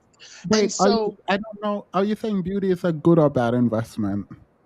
I think that beauty is a good investment, and I think that we need to understand that, she as a feminist, I know that she is pro-woman, but there's no, whenever, the more power Black people have, for example, the more beautiful the women will be. Like, it's a byproduct. It's like, it's Yes. not smart to not be honest about the fact that that your women being seen as beautiful, or your people being seen as beauty, you being able to set that standard, is not a byproduct of other much more important things that I think Kimberly would be willing to say are an important investment. Yeah. No, I agree with you. There's So not. that's what I really had. And I also wanted to bring up that this might not be the crux of the argument, but a lot of people believe that, a lot of people don't realize, like, tattoos are also a beauty treatment to some people, right? And piercings and a lot of stuff with that is self-expression. Even though she did bring up that it's fun, there's a lot of self-expression there too. And investing $1,000 on a tattoo could, like, their whole industry is built on that. And it's meaningful for the people, it's meaningful too. So I wanted to also put that small snippet in there as well. All right. I agree with you. I mean, there's nothing to talk about because we all agree, I think. All right, I appreciate I'll that. hop Thank down. you. The room is full. I don't want to stay long, but I would like to give a different perspective. Unfortunately, it's first come, first serve, regardless of like super chat. So I do actually apologize, but yeah, it should be a new space opening up now. Apple, go ahead. Hi, Themis. Hi, everyone. Hi, Kay. Hi, Cynthia. I do want to say, yeah, beauty is definitely important. It's definitely a form of Hey. power. It wouldn't be disingenuous to say that, and a complete lie to say that beauty is not important. I always grew up hearing, and it's not a brag, but because we're being honest, that I was a pretty Black girl because I'm like milk chocolate or whatever. And some of the things you get away with when you look a certain way is ridiculous. Now, looking back when I was younger in my 20s, I realized that there was a lot of stuff I was doing, and I was walking in pretty privilege, if that's what you want to call it, that people around me noticed that I probably had, but I didn't notice it as much. I mean, I knew it, but not as much as what I was getting away with. What kind of things were So, you getting away with? I'm just curious. Stealing. I'm kidding. no, not Right. stealing. What were you No. doing? Okay. I would just like ask to cut the line and cut the line, ask for a discount and get it. There was one time I asked for a discount and the guy said, "Why?" I said, "Because I'm the only woman online with red lipstick." And I got it. You know what I'm saying? But you don't realize it. At least I didn't. I don't know. Maybe it was in my own world. But you realize you're attractive, but I didn't realize as much until I ran into men and the things that men were willing to do for you just because you're attractive. You know what I'm saying? Like, this is a lot of, and I'm not talking about sleeping with them or anything like that, but just being attractive and being around them, sometimes you get a lot of things done for you. And I want to go back a little bit, back in the day, like I'm going to go back to my grandmother and Mother's Day. Yeah, beauty was everything. Beauty was everything. Beauty was catching that husband. Beauty was having that home. Beauty was the vacations. It was all that because women didn't have access to education or power. So you had to do that through your husband, and you got a husband on how you look. My mother's in her 70s now and will still wear a lace corset to church on Sunday. That's restricting her breathing. I know, but nevertheless, she will still do it because that is the time she grew up in. You see what I'm saying? So for her in her 70s, her beauty that she still has is extremely important to her, and she feels like she's treated a certain way if she doesn't look a certain way. And my mother's in her 70s. So that's all. All right. For everyone in the back, I'm gonna give me 2 seconds. There's something that I must do because it would not be right for me to not do this and do this right now. I think it's time that I did this. All right. So there is a gentleman in the chat currently who had the following to say. Cindy, are you looking? Not at the chat box, but let me go look.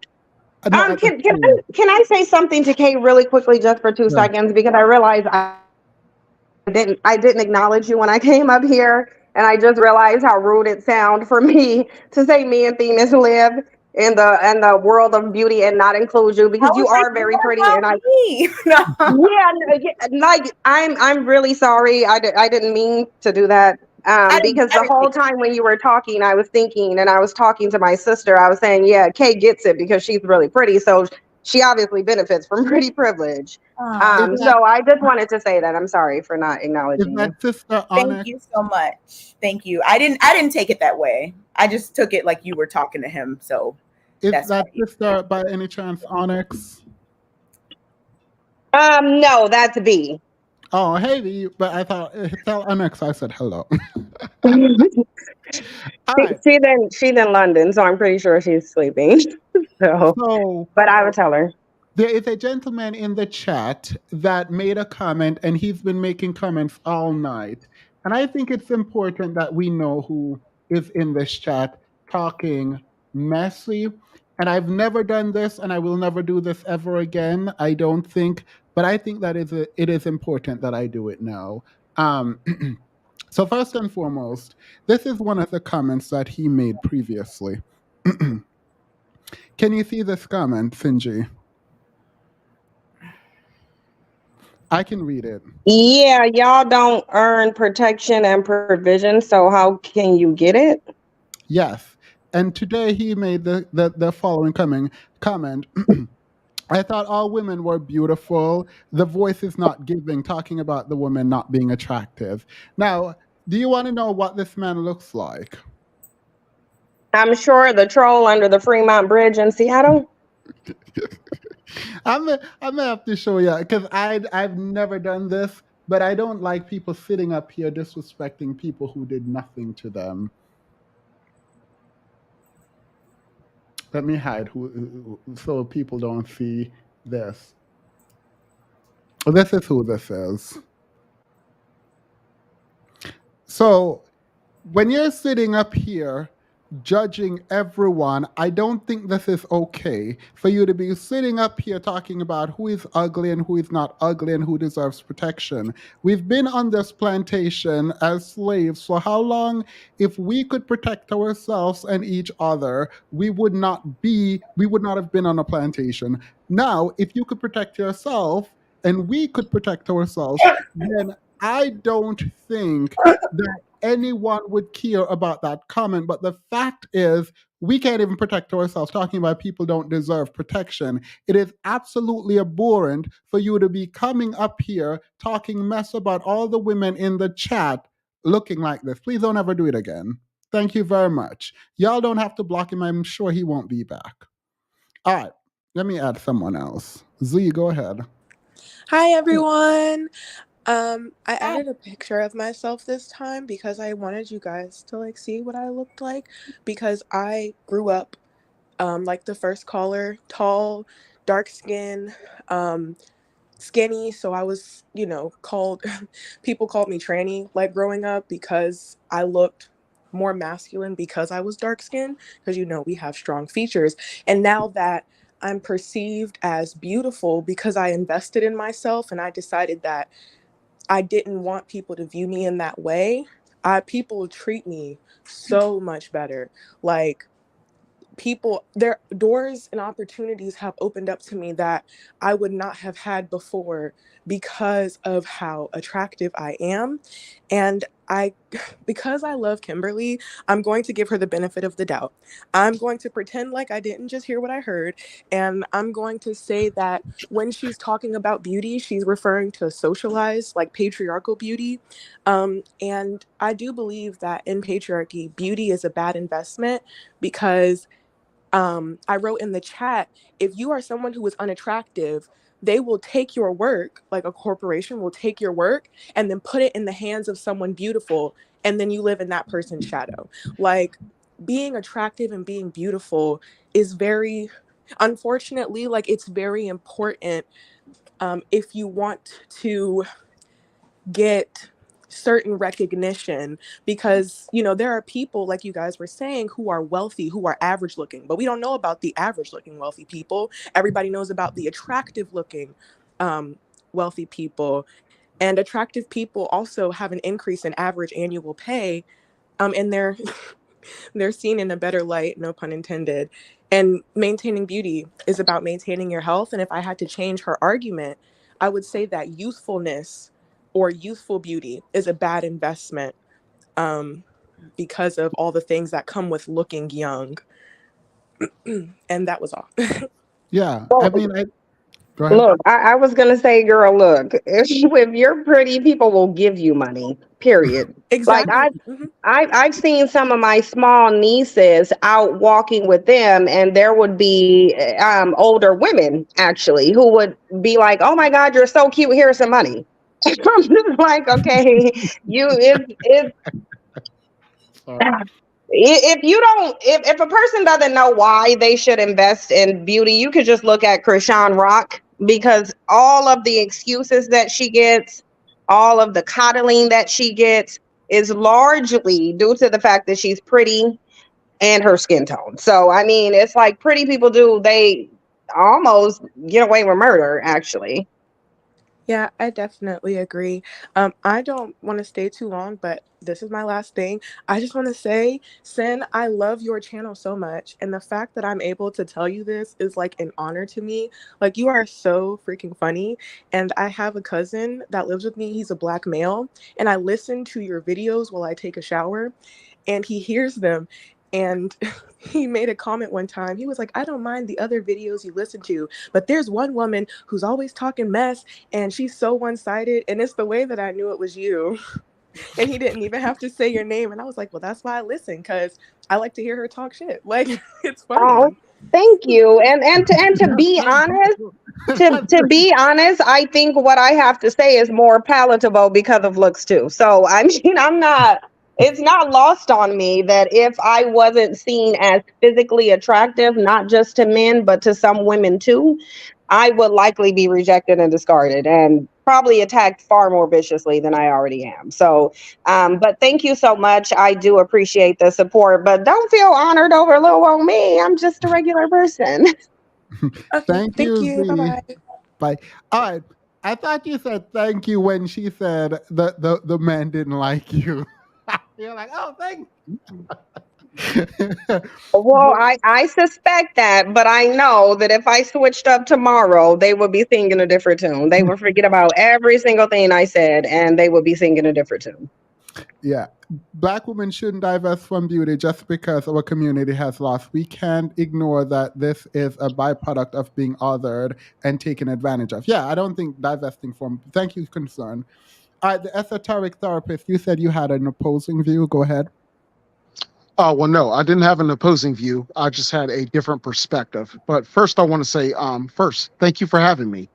Thank you for Number being here. two, Cynthia G, peace and blessings to you, Queen. Love your content.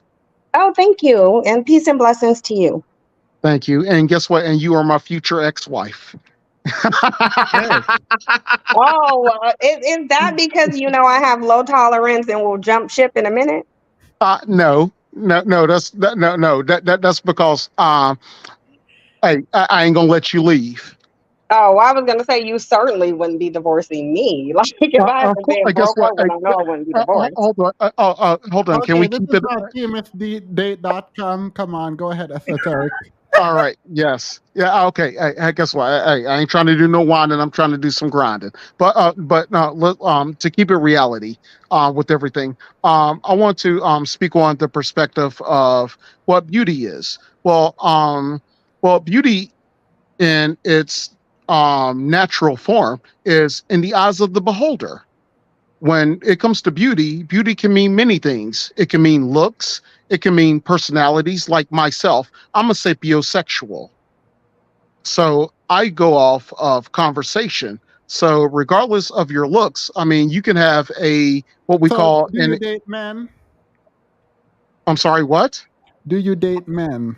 Respectfully, no. All right, so go ahead. So you're not just a sapiosexual. You're not just interested in intelligence. It matters from whom. Yes. Okay. All Great right, point. continue. All right. So with that said, is that yeah, beauty comes from what that person is. Well, or let me go here. What that person views as number one, what I call character. Character is based off of five things: responsibility, integrity, How you loyalty. gonna know all of that? Beauty we're talking about is the aesthetic portion of the person. Okay, Unfortunately, that's so what you we're talk about talking about. aesthetics. Okay, well, you're talking about aesthetics. Well, beauty is in the eyes of the beholder. So aesthetics No, it's not. It's doesn't in the mean eyes of anything. it's not. It's in the eyes of the person who is either attracted to you or not. Okay, so okay, great. So with that said, again, yeah, beauty is in the eyes of the beholder. So what you would perceive as non-attractive, well, someone else would perceive that as attractive. And you know, if that's what you like, or that's what you connect with on a socioeconomic level, a intellectual level, well then go for it and try it out.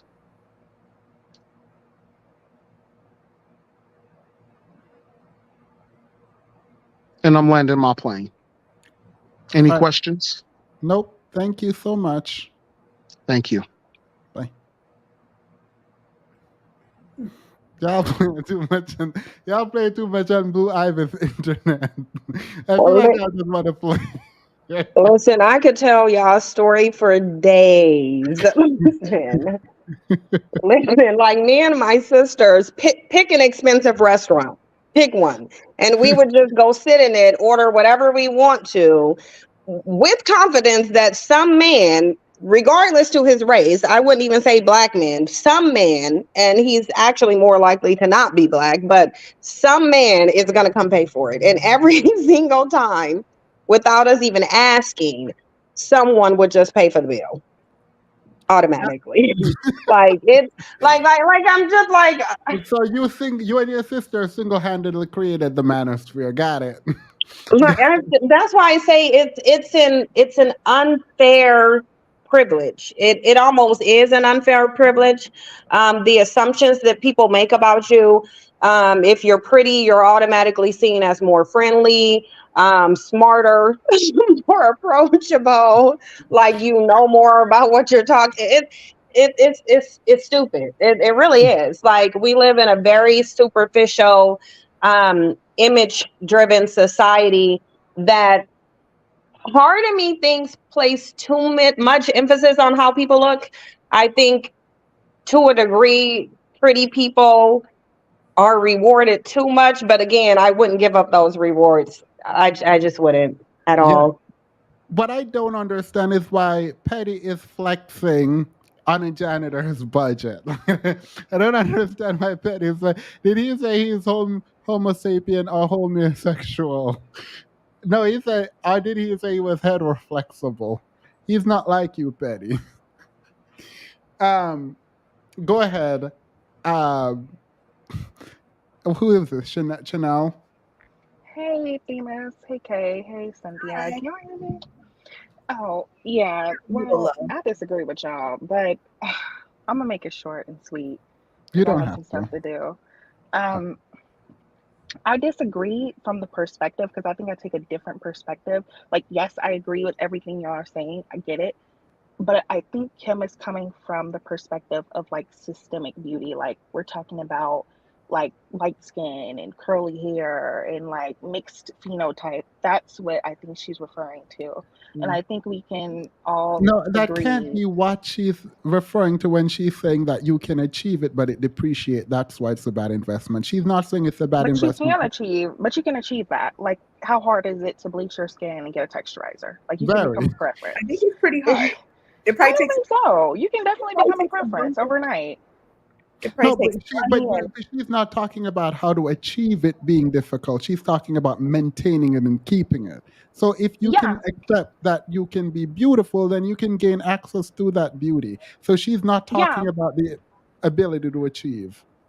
So one of like the best examples of like beauty not being um the best investment is DC Young Fly's like girlfriend.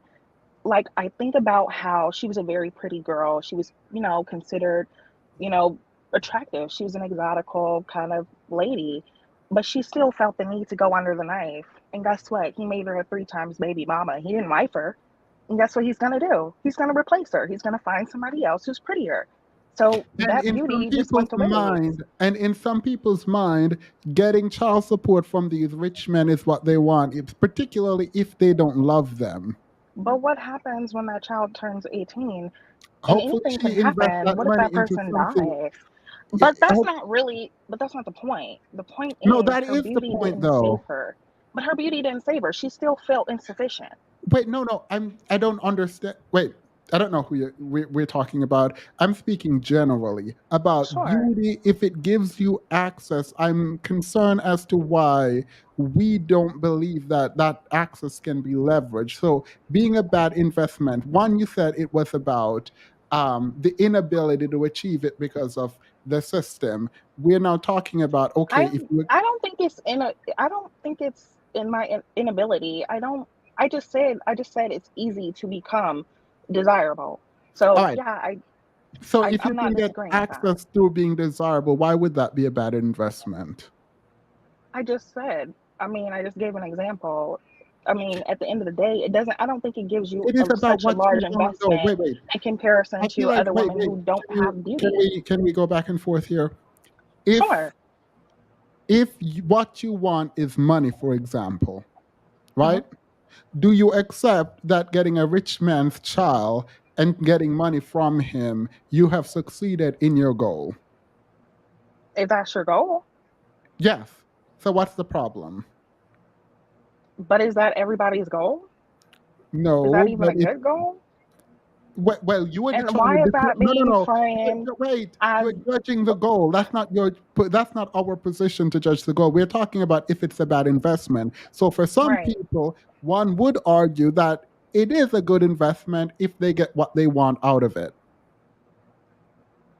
right? Mm, no, still What not a good if investment for what me. I want I can achieve through getting beautiful and getting But access you to all it? admitted that we can all still achieve those things without being beautiful.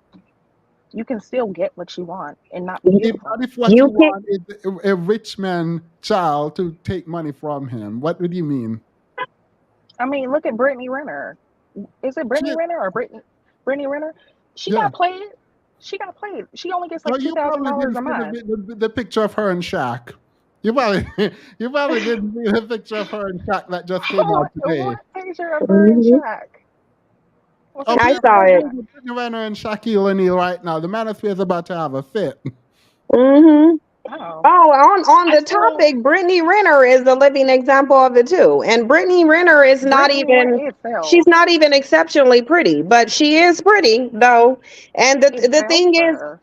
if you're She's pretty, crying in the if you're ppar about baby Wait, mama wait, season and how she's Chanel. only getting $2,000. everybody complains about that though. They're like, just because you're pretty, it doesn't mean that it's going to shelter you from normal life experiences like being treated poorly. Like sometimes that's why I talked about the cons of being beautiful.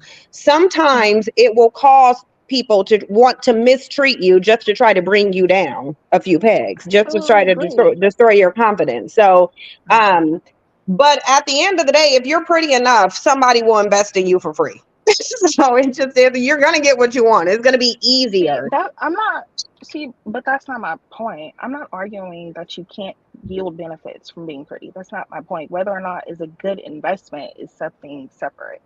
Wait. Um, Oh, wait, But wait.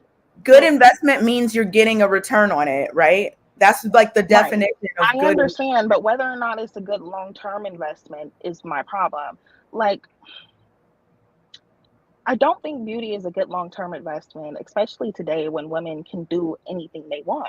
I can go to school and be anything I want. I don't need a man. There's really nothing that a yeah, man no, can no, give me that I that's cannot not, give that is myself. one good investment, but because there's a good investment there doesn't mean the other investment isn't also good. But I mean beauty as an investment on its own. Most women can't stand on their looks alone. Like, let's just be for real.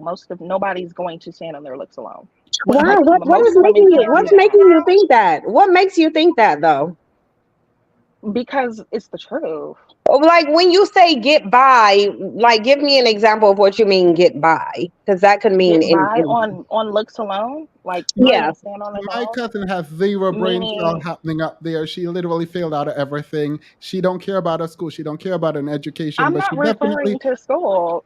no, Can but y'all she not interrupt definitely me? only thing she wants is access to Hmm. money, and she has that.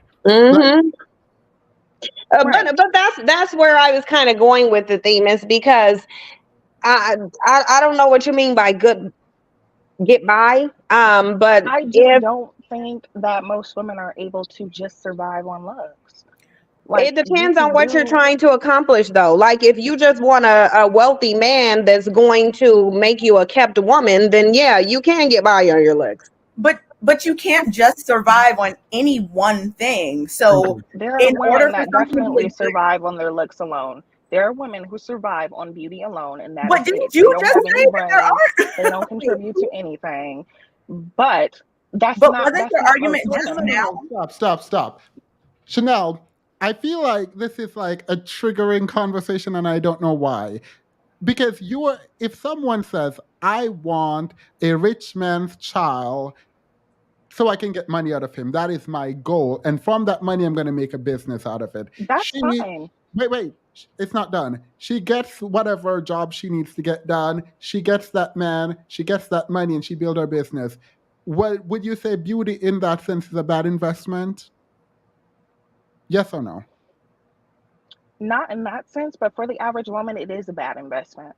So for some people, then you can concede that beauty is a good investment. Yes, I can All concede right, that. all right. So that's fine. Not everyone is trying to invest in beauty, I don't think. So yeah. So Yes, that's I it. can concede that. I wasn't really referring to um like all women. I mean, yes, for some women, beauty is a great investment. They can survive off of beauty, they can thrive off of beauty, they can have their lifestyle funded off of beauty, but it's a terrible investment for an average woman. Like an average woman isn't going to yield the benefits of beauty um, Yeah, all but around. Can you? but that doesn't mean beauty itself is a bad investment. For some people, it might be a Right, bad which I investment. just conceded to. I just All right. conceded that I do not think beauty as a whole is a bad Can you name investment. a woman? Can you name a beautiful woman who wasn't able to get by solely? I mean, I don't know what get by to you is, but can you name a beautiful woman who wasn't able to get by based on her looks? I mean, I can talk to a woman down the street and I can say, "Have you gotten by your looks?" And she'll say no. We're talking about Right, but average people. I know, but we can't confirm that. So that's why I'm asking. Just pick somebody in the media, a woman who is considered beautiful, I don't who know wasn't able to anybody's just get by. finances. I don't know anybody's finances, so I can't say that. Right, but it's not even about finances. That's why I asked you what is get by, because to me getting by might be accomplishing a certain goal. So it depends on what are you trying to accomplish. I And think she left. why did she leave? I I just thought wanted to know. you were being put. Would you date a janitor? Absolutely not. Prince Petty. There's your Well, answer. no, let me rephrase. If he owned the janitorial company, absolutely. There's some more a lot of callers. Let me remove the link. And then add some more people. I don't consider myself beautiful, cute, and adorable. Maybe chipmunks, if you will, but I have had my bill taken care of. I sent the email for your book on masculinity. Oh, for the book on masculinity. Thank you so much. All right, let's add Jay. Go ahead, Jay. Hi, can you guys hear me? Yes. Yes, I was not Oh, expecting hi. that voice, so. Hi, viewers. Hi, Kay. Hi, Cynthia. Hi. I love you, Cynthia, first of all. I wish I could just put a megaphone of you, like everybody in the continent to hear you, Oh, because they need to hear your message. Oh, thanks. But I'm here wondering, where did you guys not understand what Kimberly was saying? I love Kimberly, me and I too. What agree was she with her. saying? And I couldn't understand where it went wrong. And it's just because people don't necessarily agree doesn't mean they don't understand. I think that I understood what she was saying, and like I said at the end, I respected, her stance. But I just didn't fully agree with it. Okay. And it really, I don't think it had to do with so much of a lack of understanding as it had to do with me just not agreeing with it fully. Because for me, well, I don't want to ramble, so I'll go through a few things here. First of all, I'm a dark-skinned girl. And I grew up knowing very well I needed to rely on anything else but my so-called beauty that was not there, because nobody around me thought I was beautiful, as opposed to my light-skinned sister, who got all the praise, all the boys, everything you name it, she got it. But I went through med school seeing what happened when you're beautiful and when you're not beautiful. Now, these are two smart people here, not two, class full of women and men. But the women who are thought quote unquote beautiful would show up during the physical exam with lipstick on and a little shorter dress. And their examiners were not as tough as they were to some of us like me, who was really tasked with, do you know this? Like by the time they would say, yes, you did well, I had done twice the work of what my, classmate did in 15 minutes. So I learned early on to not rely on beauty. I have a daughter who's 11 now in middle school, and she looks just like me. And at 11, she's going through hell by what she's experiencing in school. Other people telling her, oh, you're so dark. Oh, you're so dark. We can't see you. Here comes the night rider. Forgetting that this girl is one of the smartest girl in that school. I mean, she's got my brain anyway. She's gonna be smart. But Good. if at 11 years old they're treating her like this, she's sitting in a class instead of listening and paying attention. She's feeling terrible being told of how she looks. What are we telling our young ones? You can rely on beauty. The teachers will, treat you a little bit better. The classmates will treat you a little bit better just because you're considered to be quote unquote beautiful.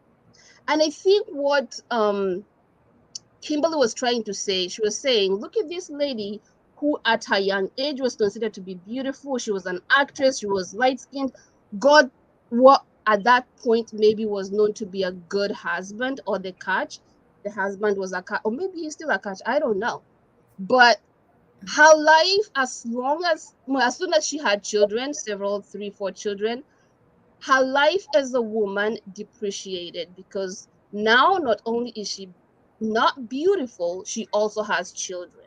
So it's a double-edged sword. Like, if you invest in beauty, yes, you get that husband or you get that man. The sooner you pop out kids, your value, and that's not true, but your value to society starts decreasing. You're not gonna get that job. You're not gonna get that promotion. You're But not gonna okay, get so that I'm going to pay. clarify something in the language. I disagree with anyone who says your value decreases when you have children. That's like literally the opposite of everything in the True. world. But I get what you're saying. I'm not pushing back at all. I get what you're saying. But I Yeah. have to put that out there. Um, that you invest poorly does not mean the thing for which you could invest or used to invest is not a good use, is not a good tool for investment, right? So, like, Yes. Tyra Banks, for example, would be an example she brought up of using beauty as a way to make good investments, right? So, I don't, even with your example, it does not mean beauty is a bad investment. Unfortunately, I don't think a lot of, like, everyone can achieve the kind of beauty necessary to invest, right? In the beauty realm, there are other areas you can use to invest in. But the truth is, all areas depreciates over time, like all of it.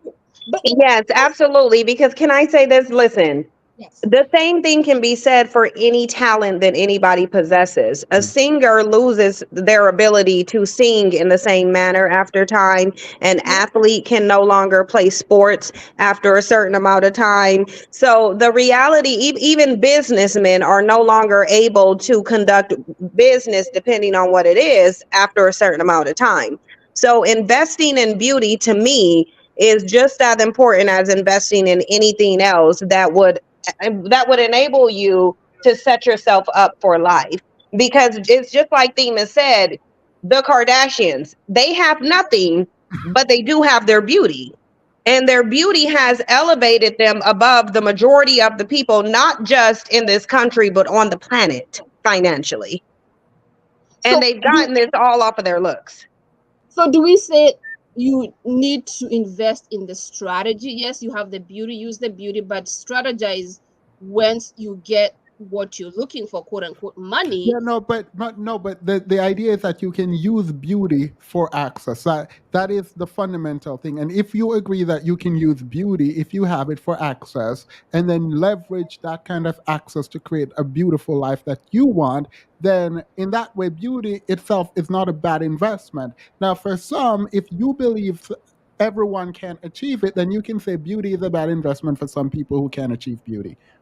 And I would agree with that statement, unfortunately. I partially agree with what you're saying. I partially agree that yes, beauty can be a vehicle to get you to where you're going. But I also think you need to learn how to use it. And I think that's where most people fail, that without realizing that it's limited how long you can use it and with whom you can use it with to get where you're going, then make it as a jump off to the next level. Then the question isn't about whether beauty is a bad or good investment. We then agree that it's a good investment for those who can achieve it. So beauty is a good investment, but how you use it dictate the results. Yes, Yeah. All right. that I can say yes to. Thank you so Anyway, much. I will say goodnight. Well, it's Oh, past gee. bedtime here. Thank you so much for this, guys. Thank you. I Continue appreciate doing it. your And voice. Sinji, we love you. Oh, thank you so much. Bye. Bye. All right. We have some more. Let's do murder magic trick. Wait, beauty is a short-term strategy hoping for pay a long-term. No, no. I mean, and this when we're talking all this investment stuff, right? Uh, swing trading is still a thing. Yeah. Everything is not a long hold. Like I don't understand how we think just because you don't hold on to some. If I make $1 million on a stock over the course of a year, it was a great investment. Even though it's not going to just keep appreciating forever for the rest of my life, it's still a good investment. Like I'm for me, that's where the disconnect is with like these explanations that we're getting. it's acting as if like the whole point of an investment is not a return. It Yeah. doesn't have to be over time. They don't understand. It can be Look, literally like I don't want to insult anybody, but I'm going to say it again. You have to live and function in that world in order to be able to truly understand it. Because look at Young Miami. She is a rapper, but most people know her from being in proximity to P. Diddy. What have she obtained from being in proximity to P. Diddy, who would not pay any attention to her if it weren't for her beauty? So the fact of the matter is, this woman has a whole television, a whole talk show. She's had numerous opportunities. She's getting flown out to various different places, going to all the hottest parties, getting like bags blown on her. That is the only thing you need to say. Young Miami has a talk show. like what? And we know that if she was not perceived as being beautiful, she would not. He didn't want to even look her way. So all of this is because of how she looks, not even because of her talent. So in a situation where a woman can be seen as having talent and beauty, her beauty is overriding and getting her more opportunities than even her talent is. And if you can't tell, Young Miami has a talk show, Carisha Please or something. Like, what? No. So yeah, beauty, yes then. If you don't have beauty, find confidence. If not, buy a Tesla. You'll never know if they are smiling at you or the car. Hurry up and eat, go to bed. I agree with you, Sven, by the way. I agree. Because as soon as I heard talk show, I completely forgot about that. So I was like, oh yeah. Young Miami has a talk show, guys. Like, what? All right, Murder Magic Trick, your minute. Go ahead. Hello. Hi. Hi. Can you guys hear me? Just want to make sure. Yep. All right. So I'm gonna try and be as brief as possible and hit all the talking points that I wanted to hit before I go in the house because I just pulled up home. But hey Kay, hey Themis, hey Cynthia. And I wanted to touch on a talking point that actually happened a long time ago between a couple of content creators. I believe Cynthia, you're one of them, and that's whether or not pretty is a prison. And I came up here. I do disagree that beauty is a good investment. I think it's a bad investment in the terms that most people see it, because I feel like most people who invest in beauty, they invest in the wrong things. Like, and you also have to define beauty. Like, if your beauty is your health, then like if you want to pay attention to your skin, if you want to invest in your skin, if you want to invest in your physical body to maintain nourishment, then yes, then beauty is a good investment. You know, if you want to be vegan, if you only want to use, you know, organic products on your skin, then it's a good investment. But what I think the issue is when people feel like beauty goes hand in hand with consumerism. So like I know another content creator talked about a lot of this fast fashion and all these fads and all this stuff. So when you talk about consumerism, it's like buying stuff like nails and hair. You know, that's not going to appreciate in time. You know, you spending however much money getting your nails done every week, that's not a good investment in terms of long term. Do you guys get what I'm saying? No, because it's not. Well, I am saying no because while I do agree with you that beauty is not going to last forever, and it's better, probably good to focus on your health and things like that. The ultimate conclusion is that beauty, in and of itself, is something that people put a premium on. And if you have it, it allows you certain privileges that you can then leverage into bettering your life. And you cannot deny that this exists. And so it wouldn't be a bad investment if you can use that to create a better life for yourself. I agree with you on that. if the person who's investing in their beauty knows that. And I feel like most people don't know that, because Don't know when you what. talk about they don't they don't know that they perceive it as like a short term thing. They don't think of it in long term. Like when you talk about bettering your life, before you played the video, I do think Tyra Banks is a great example, but a really, really good example is someone like Pamela Anderson. She was like the it girl, the it white woman of the 90s. You know, she had the blonde hair, the blue eyes, the big boobs, and she literally like got her money, and then she had her kids. She got some more money. She took out her implants, and then she disappeared. Like we don't hear about. Like she literally is just living her life on her own terms now. Like she's not chasing relevancy, and she's not chasing consumerism like most people who participate in beauty do. And an example of that would be the Kardashians. Are you glorifying Pamela Anderson, or do you know that she is like made a choice to? I don't know. That's what I'm asking. Or are you just assuming? I'm not, because we don't see her anymore. I'm not glorifying. This was like the height of her. You know, when she was like when Baywatch and all that was like the 90s. So we're talking like 20, 30 years ago. I'm just wondering if you're attributing her being less, I guess, relevant now to a choice that she made, like, ooh, I got my money, now I'm gonna just go do my thing. Or are you like, I'm wondering if you're just like assuming that based on the fact that she's not as big as she was 20 to 30 years ago. Well, I believe there was an interview I saw, like it's like one of those where are they now interviews that I saw on the internet. I think it was like during the pandemic, when I was reading a bunch of stuff on the internet. But she did an interview because, you know, it was like one of those where are they now. I think it was like when the Baywatch movie came out, whenever that was. And so she did talk about taking out her implants, and even before she did that, she said that that was something that she was going to do because you know, her implants were so big, and people were like, oh, what are you going to do when you get old? And she was like, oh, I'm going to take them out. Like, I'm going to take them out and I'm going to go live my life because, you know, I know that this isn't something that's meant to be permanent. Like, this is something that was meant to be for a season.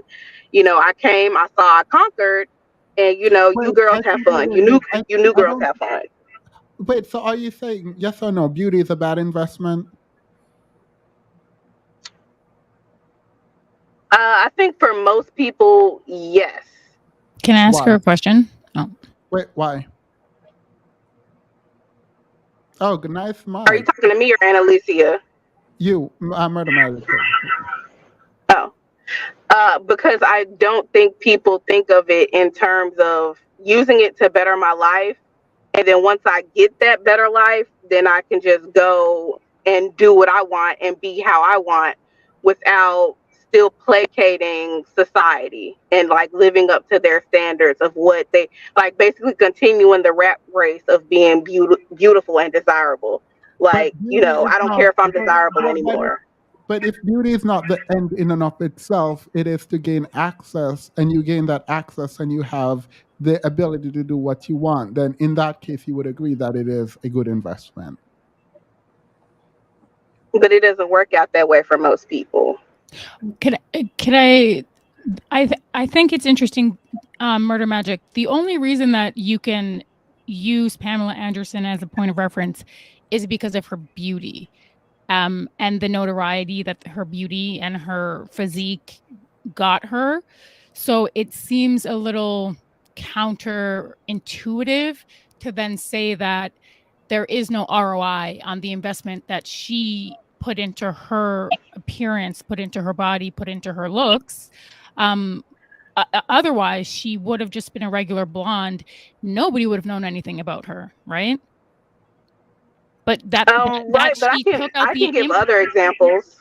No, but what I'm trying to say is, and I think that this is where everybody's sort of getting mixed up. It's not that it's not that it's the only investment that one can make, but if it is an investment that you want to go, that you do want to sort of go all in with, or you see it as a premium, you will get a return. Like there will be a return of investment for sure, if it's something that you choose to do. We're not saying that you have to, but we're saying that if you wanted to, it can be financially advantageous, socially advantageous. We can't pretend that beauty is not a social currency in the same way that race is a social currency, in the same way that your creed can be a social currency, in the same way that like all of these things are social currency, and currency requires investment, right? To an extent, yes, because I think when someone is naturally beautiful, then they don't really have to do too much. Like they'll just reap the rewards anyway. All right. Didn't some man just give Pamela Anderson millions of dollars? Yes. Period. And Mike supremacy. Yeah. Annalisa, Mike came in. Sounds great. I don't know if you actually have a new mic or something, but it sounds great. Doesn't it Hey, sound good? Are you Annalicia. talking about her I'm so ex-husband? excited. And Cynthia, you know how I feel about you. Hello, Cynthia. I love you. Hey, I'm glad you're up here. I'm glad Oh, that where you're did here. Mother I don't want Magic to chick stalk go? you. Now, I don't know what man gave Pam Anderson these millions, but I really feel like, wasn't it within the last year or so? I don't remember. I thought I saw this, but to be fair, I can quote. Don't quote me on that, but I thought so. I thought I saw something like that. I did too. So I think that it's either safe to say Pam Anderson's beauty has not expired, or she's still reaping the benefits of her reputation for being beautiful. Right. She's just not in the spotlight anymore because it was 20 to 30 years ago when it was like the height of her. That's what I was thinking too, Sin. Like, we don't know if she's just like, I'm not doing that anymore. I'm no longer taking any of the benefits of being, whatever. Like, I don't know. I think there's a lot of there's a disconnect here that is I going on. think the disconnect is that some people can't be beautiful in people's mind. And so it's like, why would you invest in something you can't reach? But that's not the argument. It's about whether, like, how much and whether or not you should invest in beauty. And if you feel like you need to opt out, the sad reality is no one really gets to opt out of the structure of beauty. Like how people treat you is going to it's going to include some of how you look. And that's an unfortunate reality. So, like, you don't get to opt out. But then the question is, how much should you invest? And you don't have to fully invest in beauty. Like, I would never advocate for that. Because there are other parts of you that probably outshines like beauty and might even outlast beauty. And so you don't have to say it's a bad investment for those who want to invest in it, but you don't have to invest in it.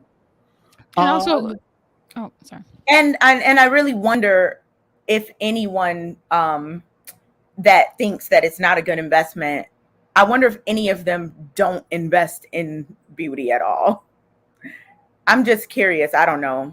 But it would just be interesting to know, because if you do invest in it, then you probably do think that it's a good investment, because why else would you be investing in it? So And you probably reaped some of the rewards from investing in it. But I do believe what Themis says when he says everybody can't obtain beauty, or even the level of beauty to where people would want to just invest in you just because of who you are, which is clearly what Pam Anderson was.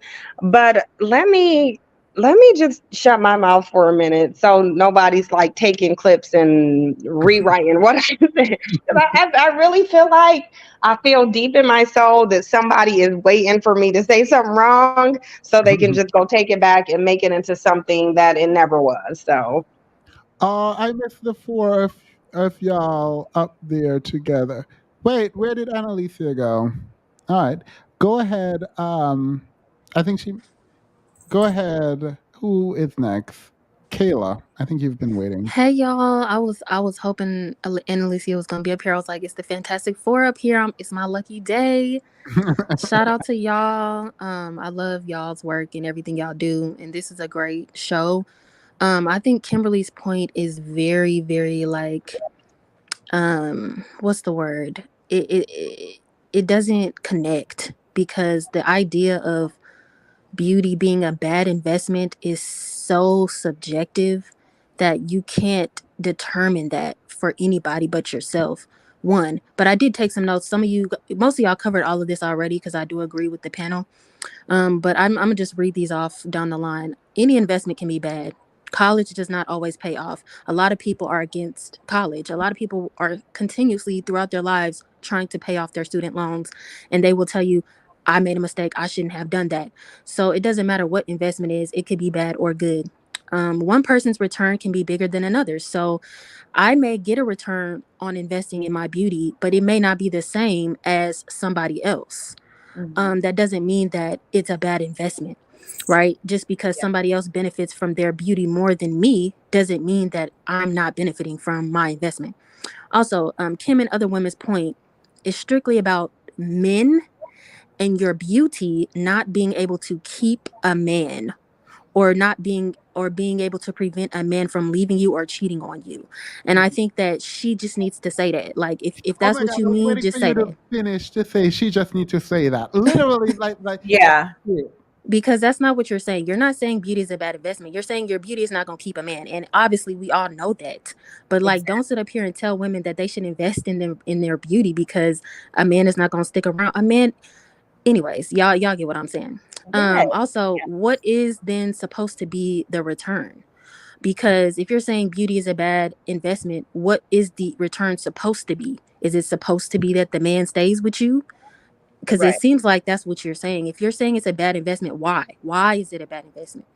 No one said that you have to choose beauty to invest in over anything else. You can invest in more than one thing at a time. If you're investing in your beauty, that doesn't mean you're not investing in anything else in your life. And they make it seem like don't invest in beauty because it won't pay off. But it's like, okay, I can still invest in my career. I can still invest in my education. I can still invest in my emotional stability. I can still invest in all these other things at the same time. Then it says, what happens if you don't invest in beauty? Then what? So if you're telling people they shouldn't invest in it, are you going to be better off because you didn't? I don't think so. Like, can you give me the metric of people who didn't invest in it versus people who did? Because I'm sure the people who invested in it probably get paid off more than the people who didn't. And then also we have to talk about beauty in itself. Of course, some people are born naturally beautiful. Some people are born unattractive to most people. And it's like, what should they just stay unattractive because they were born that way? like really, like I just feel like you're leaving out a whole group of people that, like, if they don't invest in themselves in their beauty, they're already being counted out from jump. So it's like, why not count yourself in? So y'all really touched on all the points, and I just wanted to read that off to make a point. But my biggest issue is that, like, if you're telling people not to invest in beauty because it doesn't pay off, and it's like, well, what happens if you don't invest in it? That's not paying off either. It's like a lose-lose. So you might as well. And then my last point, I'm a songwriter. Theme is, I'm working on getting you your song. I just haven't been able to get to the studio. But I have a song that says, no matter what you do, they're gonna be hating, right? If you ugly, they gonna hate on you. If you beautiful, they gonna hate on you. It don't matter what you do, they gonna hate on you. So you might as well do what you want. If you want to get that nose job, if you want to go and get that makeup, girl, if you want to go and whatever you want to do it, because they're gonna hate on you either way it goes. So thank y'all for having me up. Kayla, that was amazing. Zero Thank you. conflict. Loved it. Period. Everything you said. Thank you. I mean, we have nothing more. Please send me that song and also your prize. I appreciate that. Love it. All right, bye y'all. Hey, Petty. All right. Bye, Kayla. All right. Who is it? Queen, go ahead. Oh, wait. TJ says most regular people invest and should in beauty. Example, dental procedure, skincare, hygiene, dental care. It helps even on a basic. Yeah, I mean, for me, look, if you feel great about yourself, I don't know. One last one. Investing in beauty is an excellent idea. We just need to broaden our idea of what beauty is. Also agreed. All right, go ahead. Hi, everyone. I hope you're doing well. I just want to say I do agree with the last speaker. I think it was like, I think beauty is a form of social currency, just like getting a degree is a social currency, and being from a rich family is a social currency, and having and just being able to speak to people, because if it can improve your life, that then it's worth investing in. And I think it's weird to treat beauty as if it's shallow, as if it's less important than all the other ones, when it impacts your life just as much. Because like getting braces, like the little thing on the screen said, getting braces, or getting some sort of dental work, or clearing up your skin, or just, those are investing in yourself. And I think it's weird to demonize beauty so much, just because it's something that could be considered unfair, or could cause negative feelings in other people. But yeah, I think everyone is beautiful in their own way, but they are, you know, it is important. I think it's an important investment in yourself. Agreed. Thank you. I appreciate that. Princess Stan, go ahead. Hi everyone. So I had a few points. So I'll start from like where some of the last callers mentioned. So I'm wondering, are we interchanging investing in beauty, investing in appearance, and even investing in hygiene? Are we sort of using those interchangeably?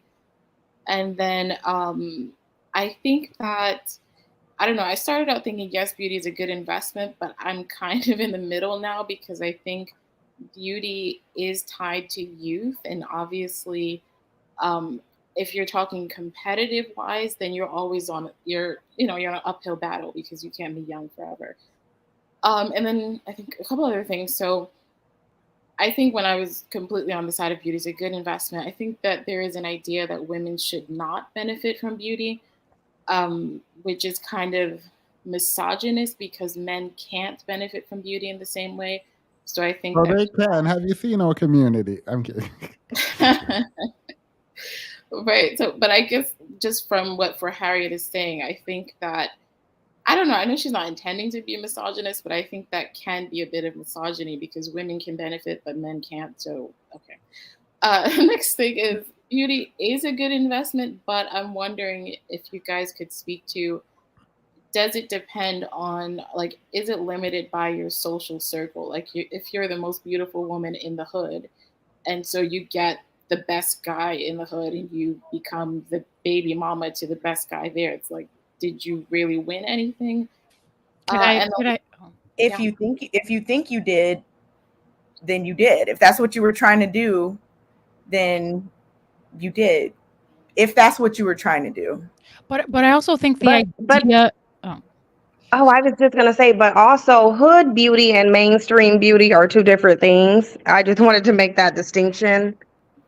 But I also have to say, and I'm so sorry, I think that the idea is she is beautiful. So if she wanted to invest in that beauty, even if she's a little hood booger, like I've known girls from the hood who are dimes, who like will blow any of these like Instagram models out the water naturally, like they woke up like that. And if they chose to invest in it, the idea is they could get out of the hood. I think that's kind of the idea around investing in your beauty, as to kind of catapult yourself into a better position. Does that make sense? so I think one of the last callers had mentioned, like, and I think Sin is kind of speaking to that. I think there is a difference between investing in the nails and the hair and the logos and the eyelashes and all the things that are very specific to our community.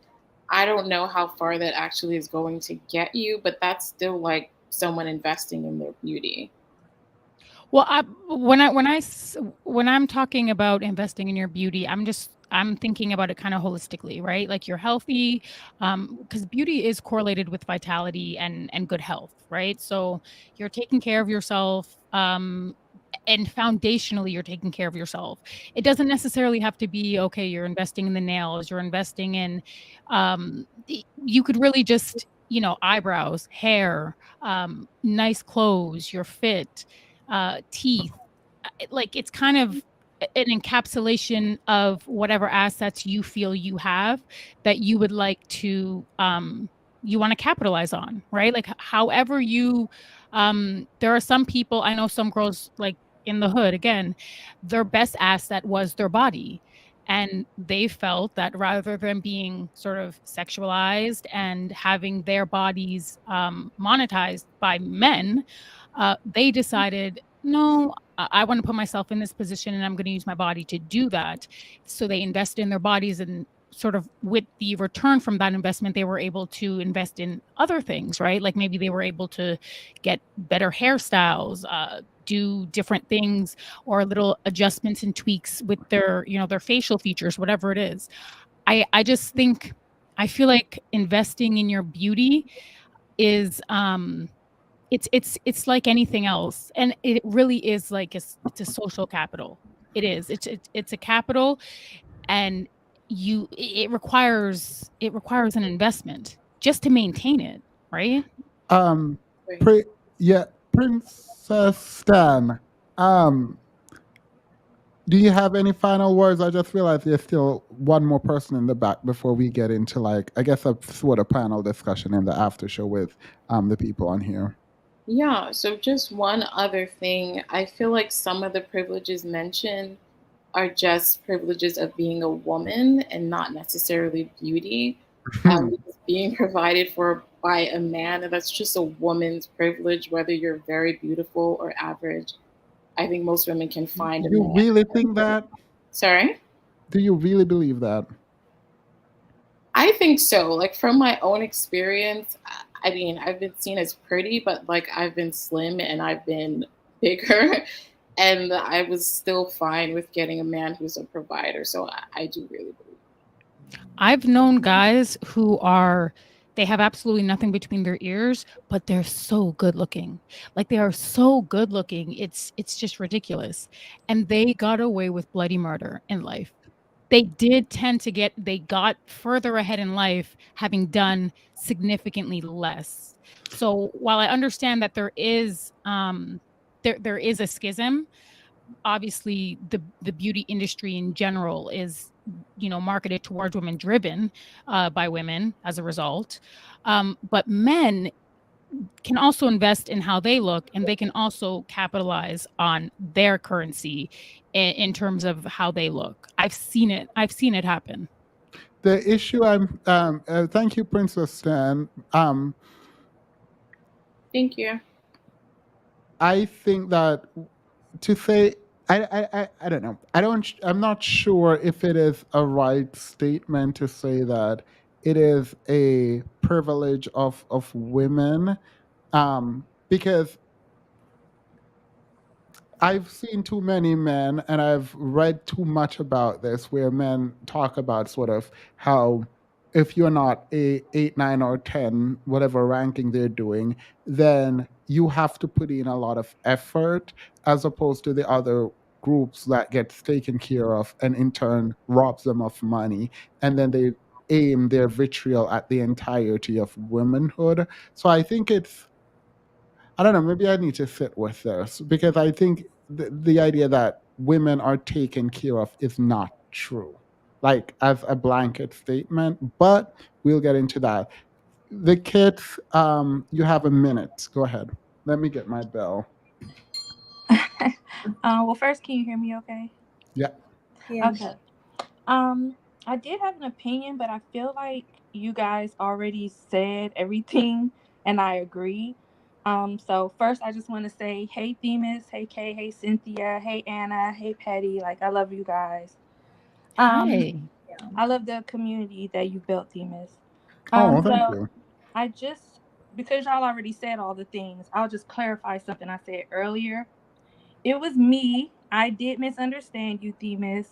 I thought that you were conflating my super chats with what Nicole was saying. And I used slang when I said literally no one is talking about primary, sometimes I forget I'm not talking to my homegirls. So I apologize for that. Oh no, you're fine. You're fine. Not everyone understands, like, slang. So when I said literally no one, I really was speaking about myself, like saying don't put my super chats with what she's saying. Ah, But I did want to give those super chats because I thought it was important to point out just how weird people are about beauty, like almost as soon as you come out of the womb. People are so weird and creepy, really, to be honest. And you become well aware, almost to a point of traumatization, of how beautiful you are, sometimes before you can even talk. So I just think it's important to point that out, how horrible beauty can make you feel and how traumatized it can make you feel. And I think that some of what Kimberly was saying was coming from that place. I think there's something there, and she's probably had some trauma concerning her beauty. A lot of women have, and it can make you say things that are not true, like, oh, beauty isn't this or that, or there's no privilege, or it's not something you should invest in, because you have like this negative trauma attached to it. You know what I'm saying? yeah. I just So removed it. Oh my god. I saw the that super was chat. I'm all. sorry. No, I appreciate that. I saw a super chat that I was supposed to read, and because I'm being messy, I missed the super chat. I'm so sorry. To the super chat. I think you were clearing up something too. I appreciate that, and I don't And disagree with you. and by the way, just in case you're confused of who I'm talking about, this is Hayo Haji. I didn't change my Oh, no. name because every time I took the time to change my name, I got kicked out. Gotcha. I'm So I sorry. left my Google name the same. I Hey, appreciate yo, that. Thank you. Haji. You've been Hi. on here. I love your Hi. comments. I see your comments like literally everywhere, so I appreciate you. Well, I appreciate you. Like, finding your channel has been such a blessing, which led to finding, out about people like Kay and even Alicia, and even like Alicia, Renice the artist. Like, Oh it's just yeah. been such a blessing. I even like Petty too when he's not trolling. Yeah. I The So love love you artist that. guys. Good. Alicia, if y'all have not checked out Alicia's channel, you have to. Like, it is the warmest hug in like on YouTube. Like if you want a warm hug, like if you want to watch content where you just like relax in just paradise. Like whenever I'm upset, I just I turn on one of her songs that I can no longer play because it's copywritten. But yeah, you guys should check that out. I just really love hearing Annalicia speak so passionately. I really do. Yes, the I love it. energy is everything. Thank I you, live for it. Annalicia. I live for her turn up too, because she does it Well, so quickly. speaking of Cynthia, turn up, don't say your that. turn I up get in can a be lot like, of trouble. I get in a lot of trouble, Cynthia. Don't say that. But Wait, I I well, said appreciate then that. your turn up is Alicia. everything too. So Wait. Let me just be clear. I said Alicia, the artist, is a warm hug because Alicia on YouTube is not a warm hug, but behind the scenes, she's a warm hug. No, I'm an ice bath. I'm an ice bath for sure. well, And here's a and and warm that's hug and from that's me and why I love it, Alicia. because I can relate to it so much. I really do. Yeah. Well, Thank you. anyway, I'll get off. Warm hug from me and Alicia. Love you guys. I love you. Good night. Good night. Um, is it Indica or Indica? Indica. Indica. Go ahead. Yeah. I was gonna say for me. Hold on. I promise you, Themis, I'm referring to it as Indica from now on. I promise you. That is what I'm calling. It will not be the first person to say that, but hello, I feel everybody. like y'all bullied me. I went back to watch a stream I did with you and um, the pink pill, and I felt like I got bullied, but that's neither here nor there. I felt like I got bullied for character. Go ahead. I love your accent and the way you pronounce words, especially violence. Like, I live for you calling it violence. I absolutely live for it. I really do. Not Indica now. Go ahead. Okay. I was gonna say pretty privilege is only a privilege if you give into the will of men. And also, I think anything that we do in life, it's a benefit if we have what we're doing it for. And to me, this entire conversation shows the very need that we need to really decenter men. Because if your beauty is only to attract men versus to better yourself, if your plastic surgery is only to attract men versus to do what you want, even if you go to school, I used to say, do you want a doctor who's there because their parents want them to? Or do you want a doctor who's there because they actually care about helping people? So to me, whatever the goal is, it's really the intention behind it. And I think in our community, too much intention is behind getting a man. I should work out because I want to be healthy, not so I can get a man. I should put on makeup because I feel like wearing makeup, not because so I can get a man. So, but also another thing that you said, Theme, is about how it only benefits if, you can work it. Because some people say that I'm pretty. Of course, I'm light skinned, got light eyes and all that stuff, but I still can't benefit from it because I've never been able to benefit from my pretty privilege unless I have lowered myself for a man, or I've made myself be somebody that I'm not genuinely that person. And that's just for me, not for anybody else. That's just Yeah. for me.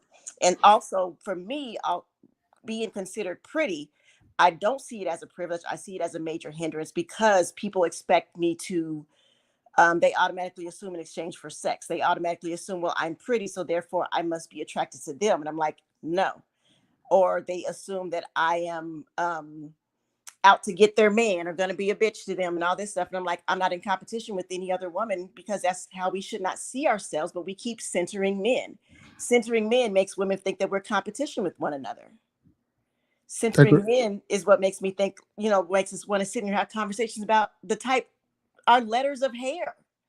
Like, No, I mean, I agree. I think centering men has, again, I forgot the name of this pimp who wrote the book, but essentially he was like, they shouldn't be friends, just divide them.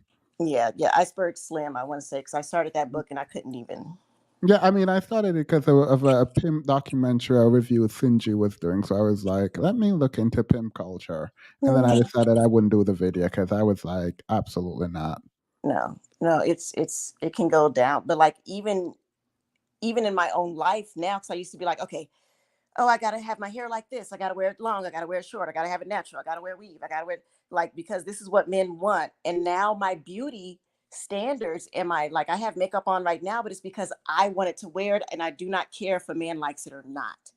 And I think that is the level of beauty standards for me as women that we really need to work towards is I'm doing this not just to get a man, but because I believe that I'm beautiful. And like, even with Tina Turner, she got older and older, but her legs were insured, I think up until her death, but they were like 80-something-year-old legs. But that was not 80-something-year-old legs. but they're more amazing than mine. You know what I mean? But she invested in that part, but that was only just one section of her. But I don't think Tina Turner, even though she invested in that beautiful part of her legs, didn't say the only thing that I exist is my legs. The only thing of value that I have to give to the world is my legs. Yeah, but investing in one thing does not mean, and I hope for a lot of people, don't mean ignore the rest. Yeah. Right. That's what like. And also, like I said, invest, because I've always said I really don't want a doctor who's there because their parents told them to, versus they actually want to help people. I think it's the intention behind whatever you're going for is but ultimately your argument, while great, doesn't come out to don't invest in it or it's a bad investment. No, I think it's only a bad investment if your only investment for your beauty is to get a man. Yeah. Agree. I mean, I would agree with you. Now, to use them, I mean, but I will say this though, as someone who's been constantly told that I have pretty privilege, and like I said, I call them consequences. And people will assume, oh, well, you got it figured out because you can just get a man to do it. And I'm like, I can't figure out how to do that, so therefore I am broke. And so not everybody who is pretty knows how to use it to gain things from men. Well, let me link you up with Sinji, and she'll right. She got all the skill sets. So, girl, let me I mean, being pretty is 80 to 90% of the battle, though. Is it not? Like, it's so much. It's such a fundamental part Like if it was a comparison of weapons, being pretty would be you having cannons in comparison to somebody else having a pistol. Oh, I don't know what happened. A little behind, but just watched Derek Jackson dog walk Danae for years because he looks like that. I don't think it's only his looks, but probably. I think she thought she was in love with him. All right, the esoteric therapist, you came back. Why?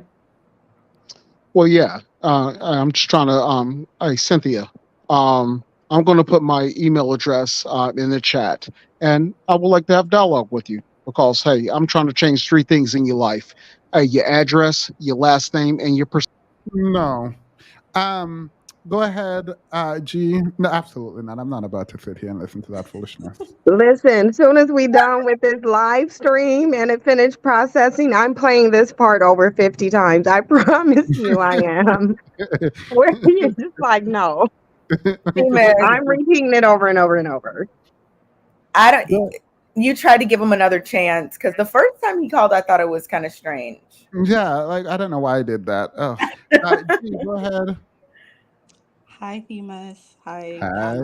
panel. This is my first time on here, and I'm very nervous, but I'm very excited. I'm a Oh. long-time lurker, but I love your channel, and I kind of just wanted to take a step back and look at this topic from a macro perspective.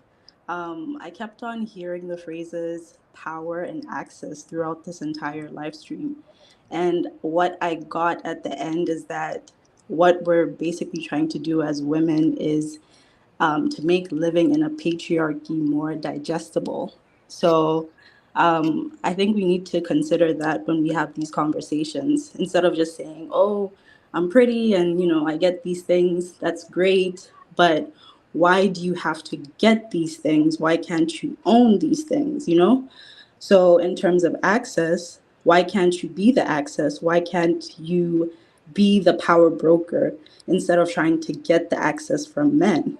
And lastly, to keep it short and sweet, the last thing that I want to touch on is kind of throwing away our fixation on these notions that seem to be very popular. Maybe it's just an online thing, but like seduction, 48 laws of power, femininity, the green law, like Robert Greene notions and how to attract men, kind of focusing more on actualizing ourselves instead of getting into a never-ending self-loathing cycle of trying to fit into misogynistic frameworks. And yeah, that's all that I had to say. Thanks for giving me the platform. I appreciate you. This is your first time up, so yay. Sinji, you were saying something? Why is there an assumption that men are the only ones who appreciate beauty and that if a woman is investing in her beauty that she's doing it for a man? I was going to say the same thing. Yeah, because women respond to the beauty of women in many of the same ways that men do. Like again, refer back to Krishan Rock, who is literally defended mostly by women, and I hear them too many times talking about how pretty she is. Like that always comes up in the discussion.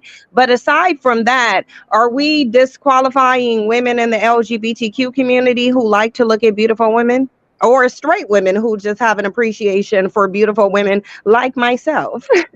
I enjoy looking at beautiful women. I think women are very, very beautiful. And I would give them privileges too. See, You're part of the problem. no, we're not. I agree. No, I know. I was joking. It kicked me out and told me to re-register. Oh, I'm sorry. But you did well, G, for your first time. I appreciate you. Thank you so much for coming up.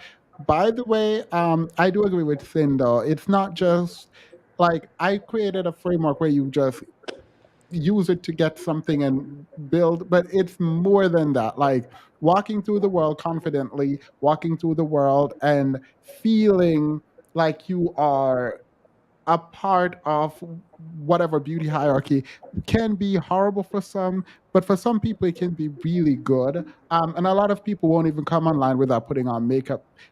That could speak to like something bad about our culture, but we are in the culture. So unless we're about to change it, it's a good investment currently. So Agreed. thank Thank thank you, you. Jean.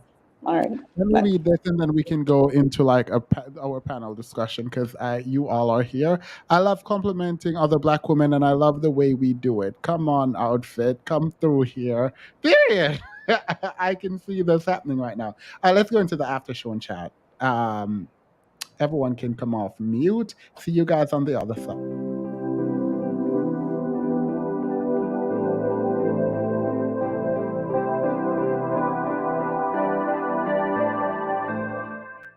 That thing can feel so long. Go ahead, Petty. You've been talking all night. Annalicia over here, cool, calm, collected with a new microphone. Why don't I get that? Hey, Petty. Hello, Cynthia, Themis, Kay, and Annalicia. How are you doing, Petty?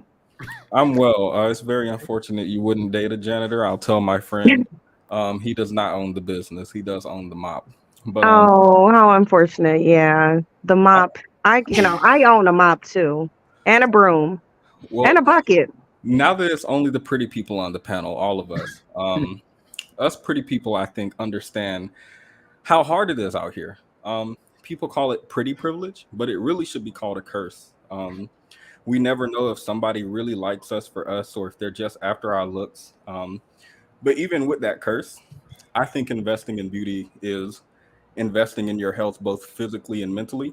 I really like what Themis just said regarding, well, you alluded to it, participating in the, I guess, beauty standard of society and how that can make you feel. But I would say the mental health part has to do more with the feeling that you have when you look in the mirror and you haven't groomed yourself for a while. I think is completely different from the feeling of looking at yourself with a fresh haircut, a new hairstyle, waxed legs, just had your nails done. I think it's a great investment in your own mental well-being to be able to look in the mirror and love what you see. Is that why you painted your nail? Oh no, my friend asked me to. She was like, it would look good. I was like, okay. I don't know about a beauty, so I have to listen to other people. Gotcha. Oh, yeah. I I didn't know what was happening next. There was nothing. So something like Sim brought up. I don't understand why a lot of people think that it has to do with men. Now, don't get me wrong. I know a lot of it for a lot of people does have to do with men, but I agree with what Petty said. Like when you perceive yourself as looking better, whatever that means to you, you feel better. So like for some people, that is the investment. Like you put effort into your looks or whatever, and it makes you feel better. It makes you more confident. You yield better results in interactions with people generally because you feel better about yourself. And I definitely think like it has an effect on your confidence for some people, for a lot of people, I think. Yeah, and I think that's something that like a lot of people were kind of missing during this discussion. It doesn't always have to be, ooh, I was pretty, so I got a mansion and yeah, return on investment. Like sometimes it's just your return is that you're feeling better about yourself and you're now that's the benefit. Like it could be anything. It doesn't have to be something like a house or whatever, marry a rich man. Like there are plenty of returns on the investment into your own beauty. yeah. My teacher, my fourth grade math teacher, when we used to do our equations, whenever the pretty people would get them wrong, she would be like, "Oh, let me help you with that. It's not your fault. You probably just had a lot to do at the house." And when I would get stuff wrong, she would be like, "You need to work harder." Okay, Like I didn't so get the same treatment. So when Petty's done with his trolling, I'll speak. Is he done? I Just have a talk question. over him, because I absolutely not. have a question regarding Kimberly. Do we think that maybe what she meant to ask was, is investing in pretty privilege moral or ethical? No, I don't think that's what she meant. I don't think that's what she was asking either. But I do think that that's a good question to ask. Like, it would lead to a good discussion, I think. But I don't think that's where she was going with that. I don't think it was that esoteric. And I also, what is amoral about it, about beauty or capitalizing on beauty? I guess it depends on whether or not you think pretty privilege is good or bad, just overall, and whether or not you think participating in a privilege perpetuates it. The lady talked about bleaching her skin, for example. Is this a bad precedent to set? So I was initially actually coming up here not just to brag about my mic, and I told you guys this is all I needed. I can hear you guys crisp and clear. I don't have to cut you off. I don't have to get tight. I love my mic. Okay, but initially I was coming up here to say that there is a sort of double-edged sword to beauty and pretty privilege, and I know people don't like to hear it, but it's a reality. And I think that for myself, I guess I'll speak for myself. I hated leaning into anything that had to do with being pretty, being light skinned, and being beautiful. I hated it, and I would go out of my way. I would intentionally dress like a bum, or not, not work on myself, not invest in my beauty or my looks. Anything exterior, I would go out of my way to not even care about or pay attention to, because people or a certain type of man,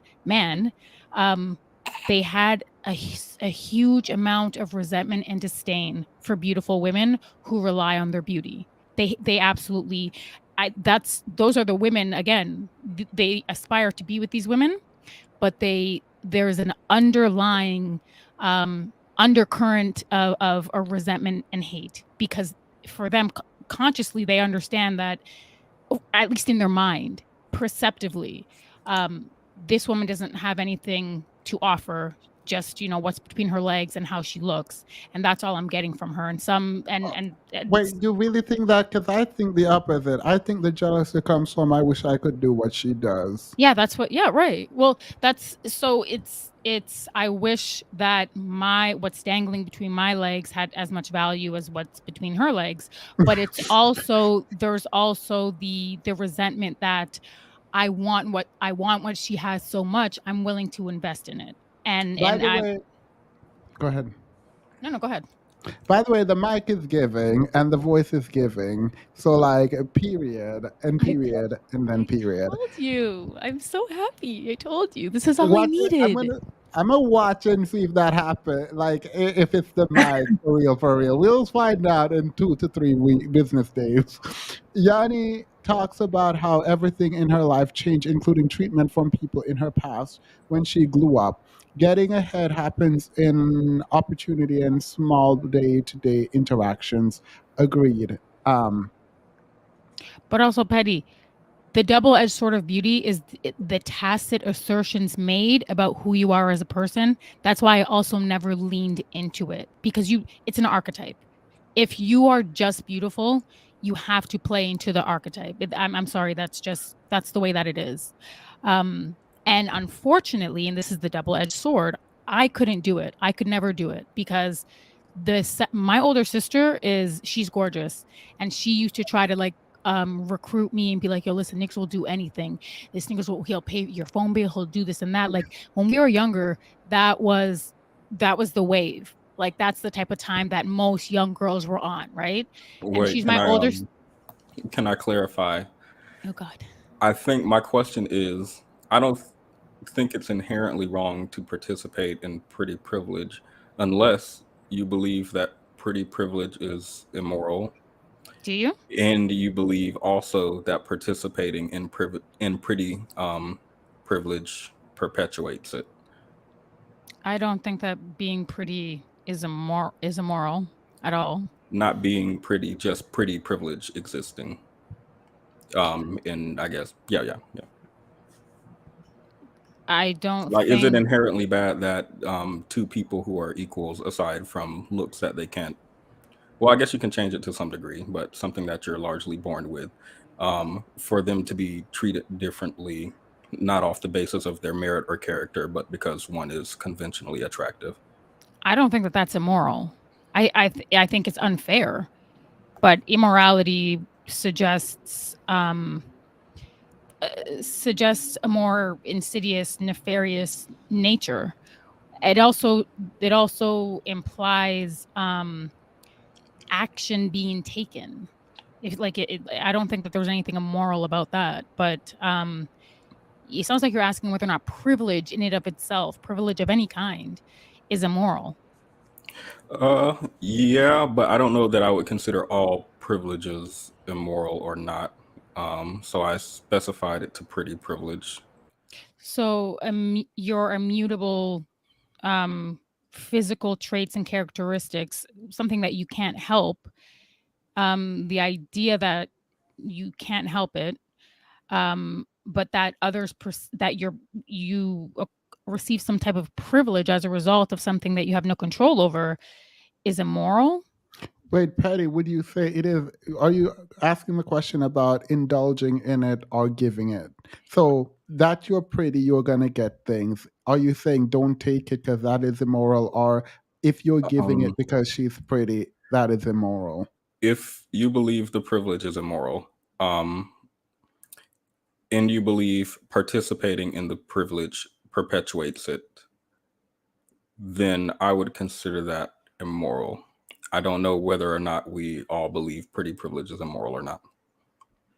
Does that make sense? He I don't cut out. Is it understand. just What me? do you mean? Like that it exists, so society would Think of be like immoral. maybe white privilege would be an easier one to Yeah, but even if you use white privilege, who is immoral? Like, are you saying society is immoral for creating it, or the person benefiting from it? the privilege existing, I think, is wrong. I don't know if immoral is the right word, but I think it's wrong that the privilege exists, and that by the basis of being white, you can be treated with preference. You can be given preferential treatment in society. All right. So morality is about rightness and wrongness. So let's just do right. So you don't think it's right. I agree with you, but what about it? I don't know how to describe that too well, but I feel it's unfair for you to be disadvantaged off of the basis of something you can't control. Oh, I agree. I agree with you. So, if for a white person to participate in that, if you believe it perpetuates the privilege, then I think that would be immoral. If it doesn't, then I think Well, it's I think that's interesting because I think I don't know if Annalise is saying this overtly, but she would agree. I would think because she said she dressed down because she didn't want to participate in it. Now, I'm not about to dress down to not participate. I'm going to fully participate. But um, is it wrong? I don't think so. Um, I don't think it's wrong or right. I think it's kind of like a thing that unless you think you can change, then you can make a judgment. But if it just exists de facto, it feels odd to make a sort of moral judgment on it in that way.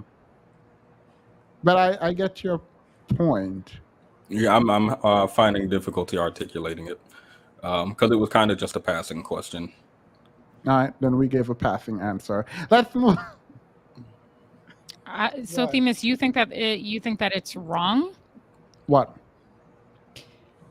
The pretty privilege? I think the basis of the analysis being done is that if you are benefiting from an immutable, well, it's not that, from something that you did not earn, then there is something off-putting. I'm not going to say it's wrong, but there is definitely something of concern and consequence that should be investigated, that we are giving privileges to people and we're disenfranchising other people by basis on something they can't control.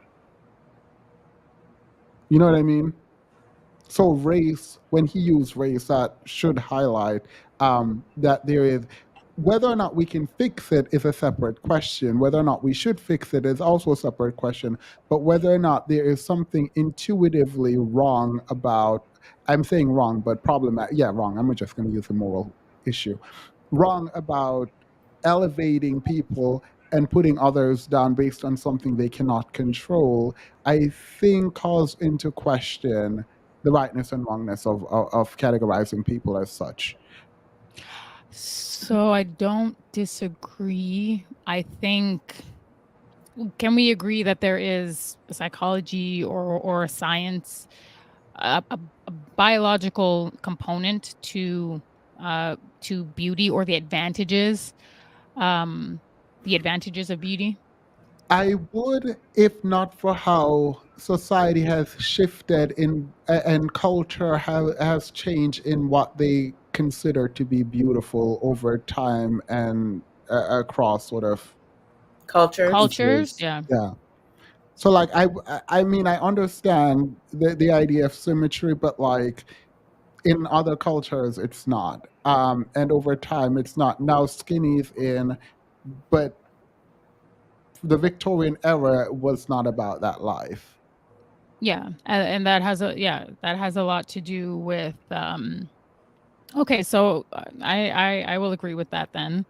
I mean, I'm not going to feel guilty about it, but No, that's what I was going to say to Petty. I feel like my understanding of the American dream, at least in the contemporary world that we live in, is if you have something special or important, or something that someone else is valuing at a premium, and you can leverage that, then you can attempt to engage in or acquire the American dream. Like, that's my understanding of it, right? Like, if you have something, or if you work hard, whatever it is, you leverage it. If it's your beauty, your beauty compounds or whatever it is, that's kind of the world that we live in. It's wait, not fair, but I have a bigger issue, though. Do we believe in a sort of a moral intuition? Like, how do we? Oh my God, this is such a weird philosophical question, but it's how do you derive at morality? For a lot of us, we use Christianity, but I do believe there is a sort of moral intuition where we know. What we think is right or wrong is something that is sort of ingrained in us, and it's very difficult to sort of explain why we think it's wrong, but that's why it's kind of classified as a sort of moral intuition. Do you guys believe in that? Because if you don't, I think this might be an issue about like how we derive morality. So I have to jump off, but um can I say this really quickly? How do we have this discussion about the benefits of beauty and not mention Mr. Jeremy Meeks, aka Felon Bay?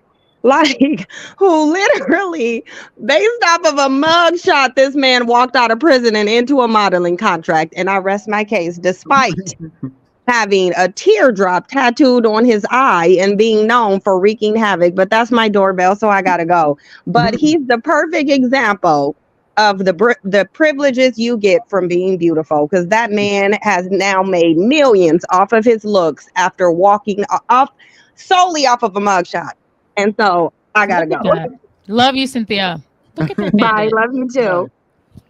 Bye. I think a commenter mentioned him earlier, Themis, while we were talking. So if we're talking about the our moral inclinations that are based on religious indoctrination, are we talking about religion? No. I'm talking about something that is external to this. So, like, if we're talking about sort of the ethical intuition, like I'm gonna just say moral intuition. It's about like deriving ideas around rightness and wrongness outside of the sort of like it's non-inferential. Like it's non-inferentially derived, right? So it's something that I'm going to use the word innate, but I don't feel like that practically. Like I can talk about it now, but I don't want to like talk like I'm in like a philosophy 101 class. So because I think Patty question, though I don't know if he meant to make it such, is one that like is privilege and is participating in privilege something that is morally reprehensible? And where would we derive that conclusion? Okay, so if we're looking at this through the lens of morality, and philosophy was never my thing, but I know that there are some like fundamental principles with which morality sort of is predicated on. I one of them is harm or not causing harm. So I don't that all people should be treated fairly. It would be one principle. And I do agree with you. I think that morally speaking, I think that we All right, there are let's known break that down then. intuitive morals. Let's break that. Is it fairly or equally? Fairly. All right. So, but does fairly mean equally? No. So then, if one person is born beautiful and one person is not, is it fair, or how do we define the treatment and when it's described as fair? I think the way that you would describe the treatment and whether or not it would reach an intuitively immoral level would be whether or not that person has been harmed as a result of the way that they look. No, I understand what you're asking, but I don't have an answer for that. I don't know how to engage with that. Because fear implies sort of non-favoritism, right? Fair, yeah. I wouldn't say yes, I'll say yes then. All right, so how do we define what is fair and to whom? Fair is not equity, right? I mean, it could be. Do you just want to work with the working definition? No, if my question is about how do we dish out actions to people and treatment to people? If fear is the touchstone, how do we define fear? We'd have to mitigate any type of favoritism. So yeah, favoritism would be the. I don't know. I actually don't know, and I hate Petty for bringing this up. All right. Does anyone else want to take a stab? I mean, I have my answer, but I'm not going to give it because I think we should do a philosophy stream now. I do too. I hate philosophy. Philosophy is I know that I know nothing. And like that is philosophy. I mean, you don't know that you do know that you're a thing that thinks when you're thinking. Right, but then it's like that's all we know as a fact. We're thinking things. And there's a lot of wisdom in knowing that you know that you don't know. So I can't deal with philosophy. I like philosophy, but I mean, the rabbit hole, it never ends. Brazil government subsidizes 500,000 cosmetic surgeries a year. They believe they have a right to beauty. It's a culture. It's culture. Black women are the only group conflicted on this, and it would benefit us. I agree with that. Anna's argument is the same as white person would make about white privilege. Petty is making a great point. Is unearned privilege is wrong or not right? No, I think they agree though. I don't think they're making a difference because in Anna's articulation of how she went about this removing her own privilege, she must have made a judgment about the privilege, and then Petty's question highlights what she did in removing her privilege. But I don't know where the disconnect happened. But I think there is a fundamentally good question around philosophy, morality, fairness, rightness, wrongness, obviously, that comes up. And it speaks to how we kind of get at moral questions. So I think that I assessed the privileged and I didn't feel that it was advantageous for me. So I don't know if that would be the same thing. I mean, to be fair, not everyone took a philosophy class because those classes can be really annoying. But I did like them. All right. So I won't press this issue any further because I actually I would have loved to have this conversation, but I think we should all go and come back. The next question should be, if we ever do a live together, it's going to be about how we derive morality. So y'all should think about that. Yeah. Great. Now I have to go back to school. Do you guys have any final words? I miss you guys. No. We don't miss y'all. We're having fun. I'm kidding. Don't say y'all. He doesn't speak for me. I have my own mic now. We miss you too. I don't know. Y'all hesitated, but it's fine. I don't. The attribution of beauty and morality. That's going to be an interesting one for you, Themis, to try to engage with. Yeah, I think Philosophy 1101 taught me how to ask the question. Philosophy 1102 is where you learn how to answer it, and I haven't gotten there yet. I think that more like the moral judgment that you place on the privilege that comes with being beautiful, it would be based on your moral intuition, and some people don't intuitively feel that it's wrong, just like some white people wouldn't intuitively feel that benefiting from their whiteness is necessarily wrong. I do think that it is ethical intuitionism. I don't think it's just like I mean, you're not wrong in calling it a feeling necessarily, but I wouldn't.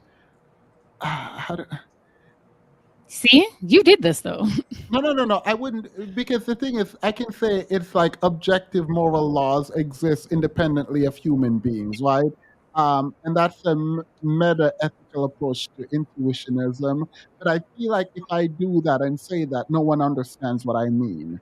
And so, like, you're not smart if you can break down ideas where like everyone can understand. So I'm trying to figure out how to break this down properly without like losing the meaning. Because I feel like it becomes very language becomes very specific in this term, and I feel like it's not useful if I can't be as accurate as I need to be when I'm talking about like again moral intuitionism. But that's not the only way we derive morals, right? A school of thought is that morality we get that through religious indoctrination. And we also probably have to contend with the fact that morality is relative, right? Like I think it's moral relativism. That's also something that we'd have to consider, because one person's moral set of values is not gonna put as much weight on one moral intuition as they would with another.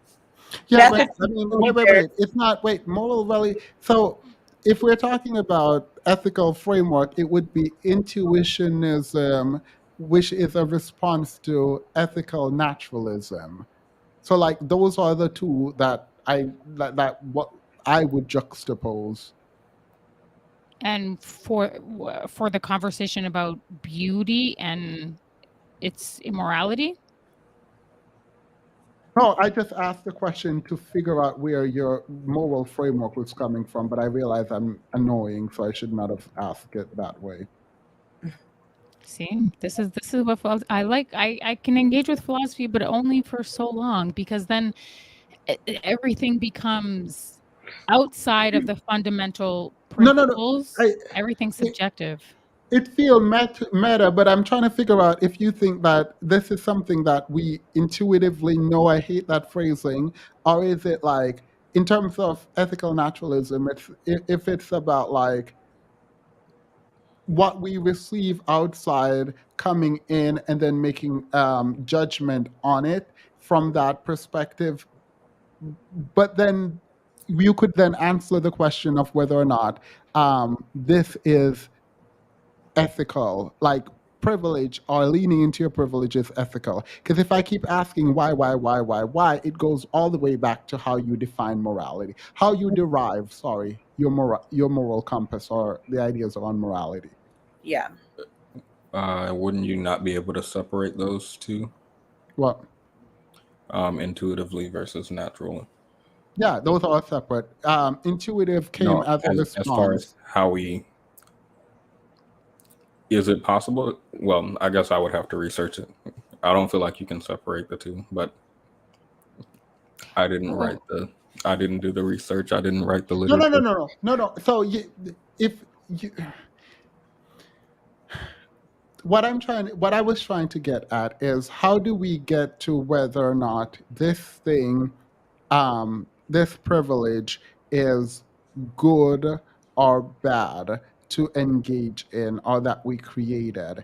Is that something that we know from watching the world, or is that something we just know because we just know that treatment is like unequal treatment or unfair treatment is something that is bad? And where did we get that from?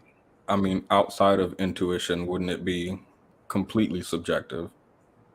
Like 100%, if it's not intuition.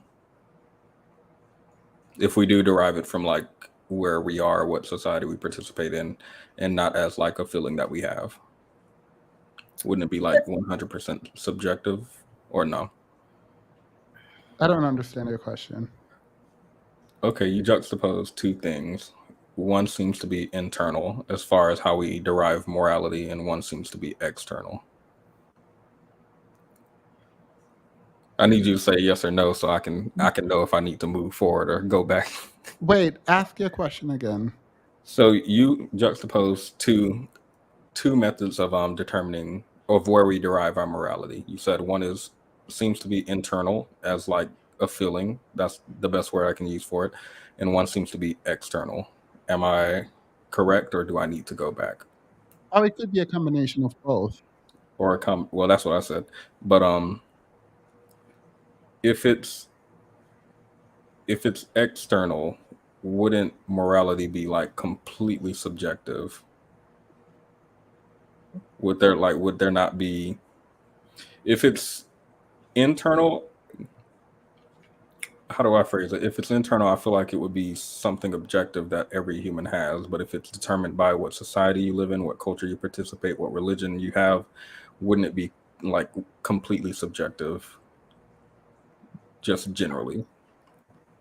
I think it's subjective because of how humans are socialized. Like while y'all were talking, I was thinking about like non-human animals, like birds or whatever. And, they're not necessarily going to be crying or sad if they have to sacrifice one of their offspring and say, you know what, this one's not going to make it, so we're just going to feed these ones. So like that's not quote unquote like fair treatment. I'm talking about like from an animal's perspective, because everyone's not like getting the same chance, but it's something that they are just driven to do through intuition. Like that's just what they're doing. They're just Here's the thing about philosophy. Guess what, guys? We're all right. That is one of the principles foundationally. I don't think we're trying to come to like a conclusion. It's more so just like a discussion. No. I know. I'm just saying that's why these.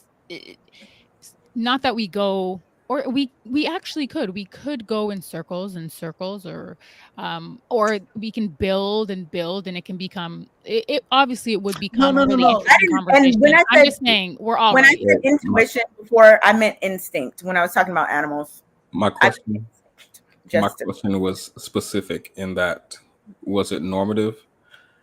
Would refer to something that seems like it's actually right or wrong, whereas if you're deriving it from like your personal or cultural values, that seems like it would be completely subjective depending on where you live.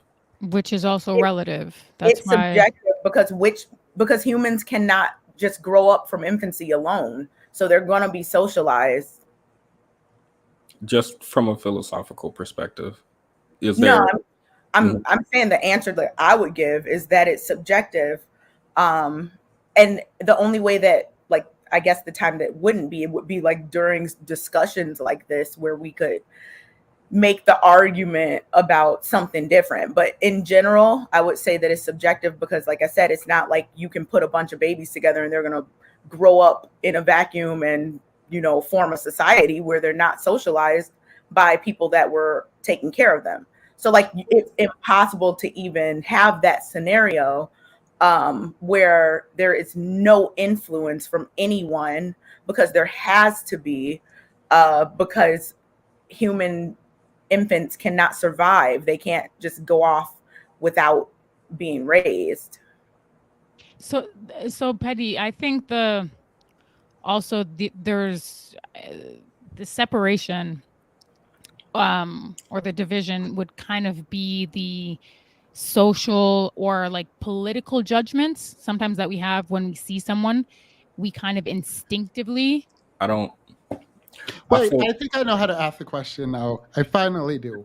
All right. Wait, no. I finally have. Are we doing altruistic when when you're asking the question about is it right or wrong?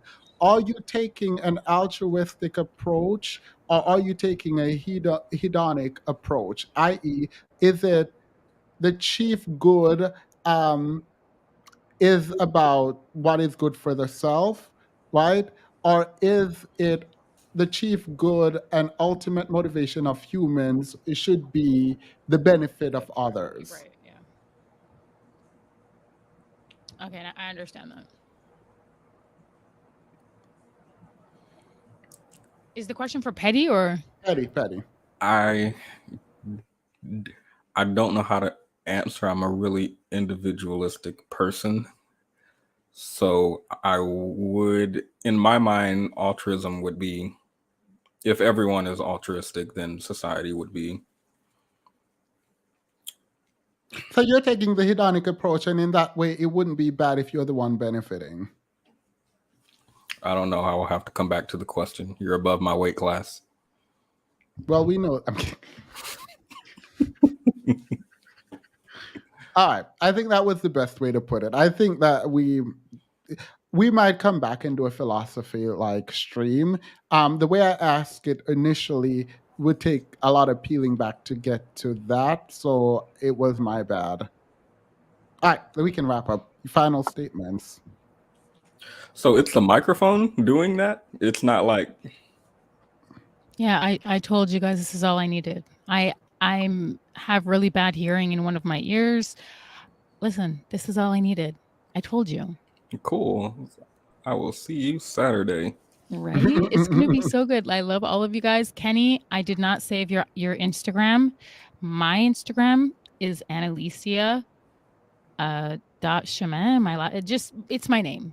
You'll see. You'll see my face. Wait, we get to promote ourselves? I have a mixtape. No, because I feel bad because last time I'm like, oh, what's your IG? And he put it in the private chat, and then as soon as I closed it, it was gone because it wasn't my StreamYards. I just don't want him to feel like I feel bad about stuff like that. Okay, I'm not a monster. But anyways, I love all of you guys. It did feel good to be back, and I hope that now you guys can, really believe that I can be a normal human being and I can engage in normal, healthy, meaningful discourse. And I just needed the right mic and production. Okay. All right. Sounds good. Anyone else? Any final words? Okay. In terms of the beauty discussion, if everything is equal and it's like you could choose to be beautiful or not perceived as beautiful, I think most people would choose the beautiful path if everything else was equal. But even with that being said, it doesn't mean that beauty is the only thing you care about.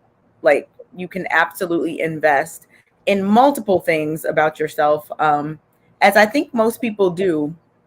And it doesn't mean that you think beauty is the most important, and it doesn't mean you're centering men or whatever, like some of the arguments that were coming up. I just thought there was a disconnect there, but yeah, that's it. All right. Thank you. And thank you all for hanging in there with us. Please be there for Petty and Annalisa on Saturday. Yeah. Bye. Bye, guys. We love you. Peace.